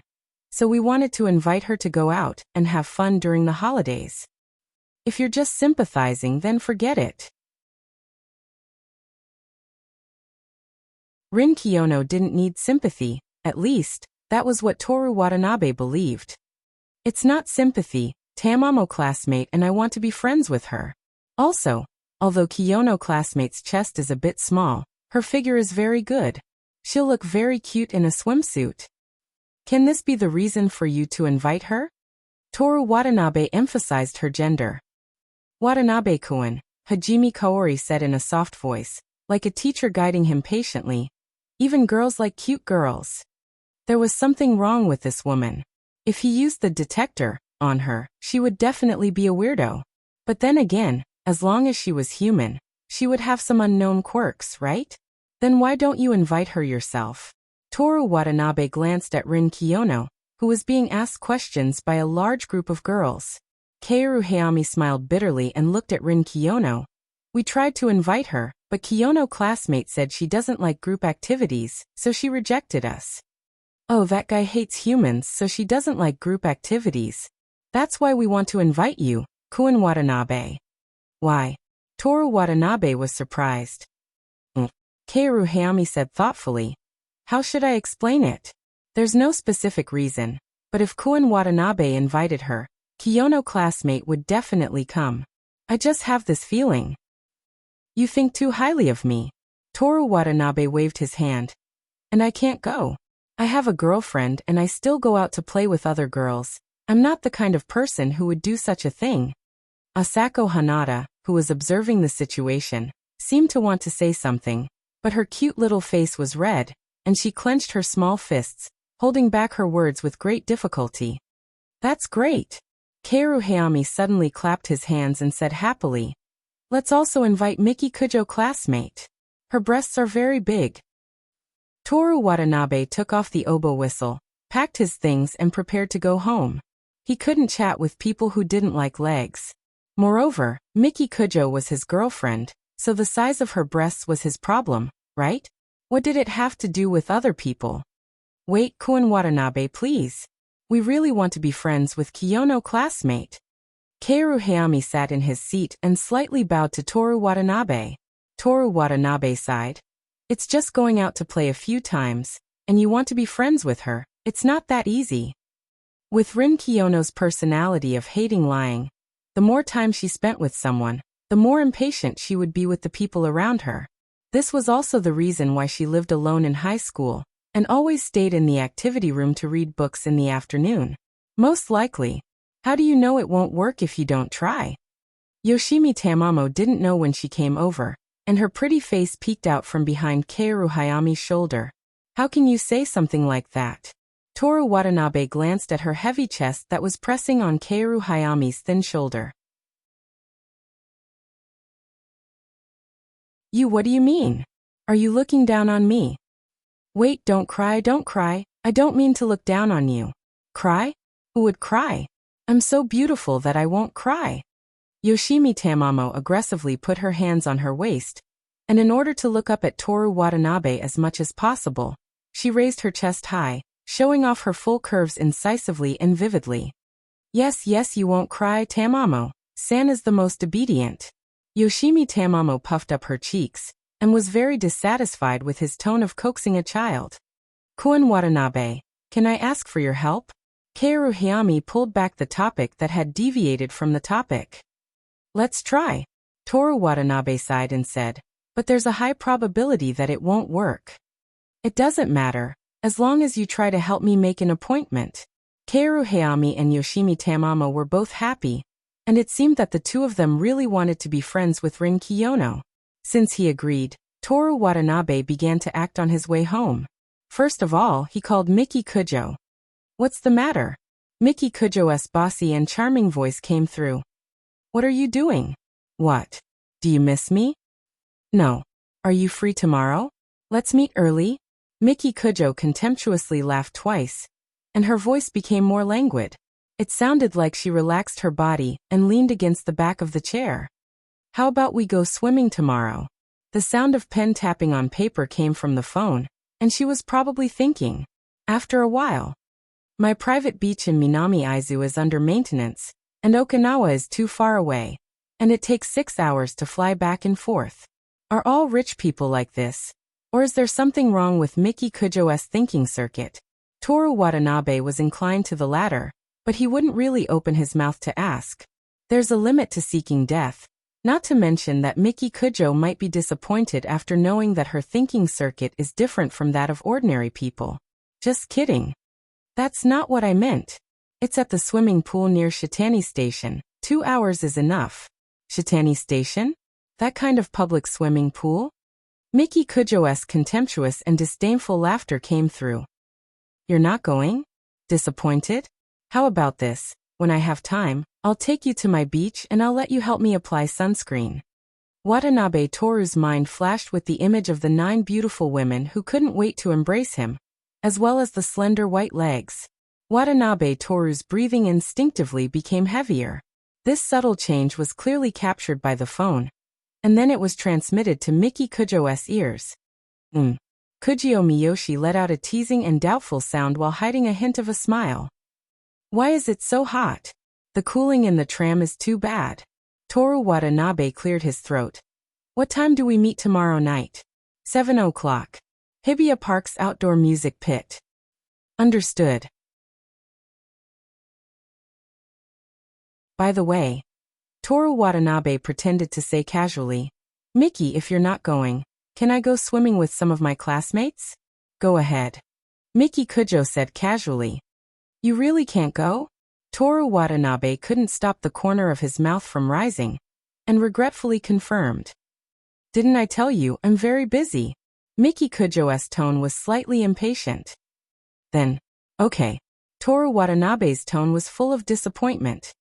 I lied to you. Tomorrow I'll have someone book the entire pool. Oh. Do you love me? Love. Toru Watanabe was at his wit's end. Miki Kujo nodded with satisfaction, and she didn't care that Toru Watanabe couldn't see. Miki, my classmates. Osamu Kanai and Keisuke Saito? Tell them to get lost. No. Toru Watanabe felt even more nervous than when he was in a formal music competition. He swallowed and carefully chose his words. Actually, the suggestion of swimming was invited by a senior in the music department. Of course. She's not the only girl who's going. Say it again? Miki, I love you. Toru Watanabe didn't care about the strange looks of the other people in the car. I want you to say what you just said again. As many times as you want. Miki, I love you. Are you sure you want me to repeat it a third time? Miki, listen to me. When she invited me, I immediately told her. Without my girlfriend's permission, I won't go. And I want to take this opportunity to swim with you, Miki. Miki, you have a good relationship with the girls in the music department. Miki Kujo's tone was cold enough to freeze the entire car. Of course not. Toru Watanabe was very confident about this. When I first joined the music department, in order to draw the line between us, I said a lot of bad things to them. You'll know when you come tomorrow. Tomorrow I'll see for myself how good your relationship is. Okay, if I'm not satisfied, you don't have to stay in the music department anymore. I swear to Shiya Station, if I'm lying to you, I'll immediately derail the car. Clank, clank, clank. The car was still moving steadily in the same direction. Smooth talker. Miki Kujo on the other side of the phone sneered and warned him. If I find out that you're lying to me, your best choice is to commit suicide. After hanging up the phone, Toru Watanabe let out a sigh of relief. Fortunately, in order to help Rin Kiyono, he deliberately worsened his relationship with the music department, or else tomorrow's Feast of All Souls would be Toru Watanabe's death. But he didn't think that Miki Kujo would suddenly agree. Could it be that the young miss really likes him? Toru Watanabe thought for a long time, but couldn't think of a reason, so he gave up on thinking about it. After calming himself down, he called Chingyi Rin using the call function online. Kiyono-san, what do you plan to do tomorrow?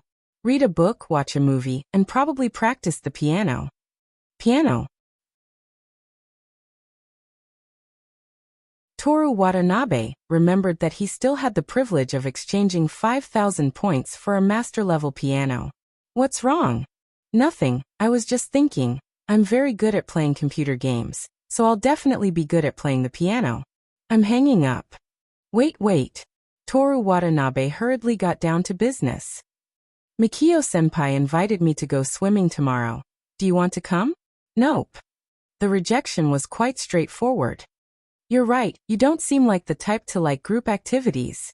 I even spent a lot of effort convincing Miki to let me go swimming. I originally wanted to see Miss Kiyono in a swimsuit. Kujo is going too? Yeah. Then I'll go too.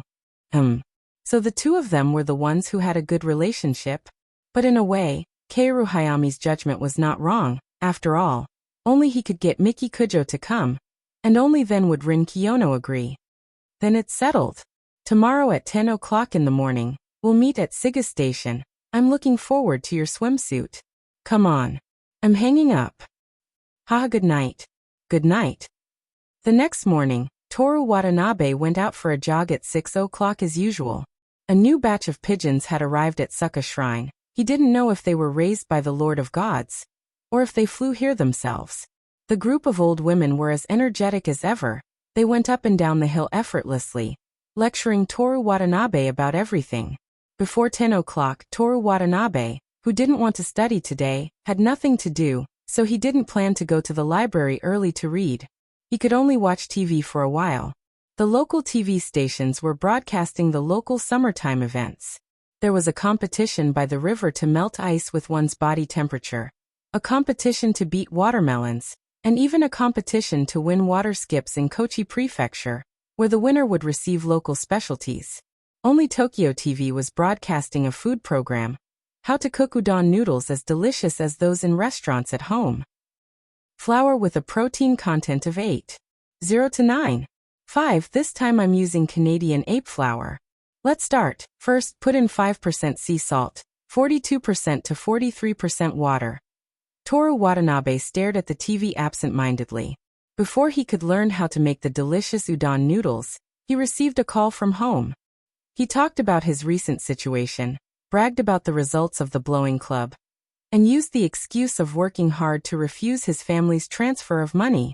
After that, Toru Watanabe got up to clean up the house. With the TV in the background, he washed his school uniform, cleaned the bathtub, swept the floor, and so on. When he finished cleaning, it was already 9:30. He turned off the TV that was playing a variety show called Can I Go to Your House With You? And began to prepare for the door. He changed into a white shirt and trousers, hesitated for a few seconds, and put on the black Rolex diving watch that Miki Kujo gave him. Because of the Yulon holiday, the tram to Shiya station was packed with people. The station assistant pushed people in with all his might, and barely managed to close the tram door. In such a situation, it was impossible to even grab the rings, let alone find a seat. But complaining because the tram was so crowded that it was impossible to grab the rings would definitely make him a laughingstock in Tokyo. When he arrived at Shiya station, Morning Keiru and the others were already there. The department heads, Masaki Komatsu and Aoi Ichiki, were also there. They attracted a lot of attention as they carried beautiful bags and life buoys. People coming and going all looked at them with "These girls are so pretty" eyes. "Kuren Watanabe, where's your swimsuit?" Morning Keiru asked. "I'll buy it when we get to the pool." After Toru Watanabe greeted them, he didn't say anything else. He stared blankly at the airplane clouds in the blue sky. The cicadas on the roadside trees chirped loudly, and the tall buildings in the distance twisted from time to time, as if they were soaked in hot water. Not long after, Rin Kiyono arrived. She wore a white shirt and light blue jeans. She also carried a cute cloth bag with a cute dolphin embroidered on it. "Sorry I'm late." "No, we're early." "Kiyono-sen, you look so good today." "I wore something casual." "You look so good wearing casual clothes." "So it's because you look good." "I won't deny that." After Rin Kiyono arrived, Miki Kujo came out of a business car 1 minute before 10. She was wearing a pair of sunglasses, a long white dress, and a large sun hat. She looked like a princess from the 19th century. The robot, Quiet Flow, followed behind her with a large black bag. Miki Kujo first stared at Toru Watanabe, who was standing far away from the girls, for a while, then she looked at Rin Kiyono. "You're here too?" "Yeah, I'm here." Rin Kiyono's tone was cold. Miki Kujo looked down at Rin Kiyono's flat chest and sneered. Rin Kiyono's face suddenly became like a blue Hawaiian shaved ice in summer. You're tuning into the Earbook Haven YouTube channel. Don't forget to subscribe and join us on this journey to catch the most captivating stories.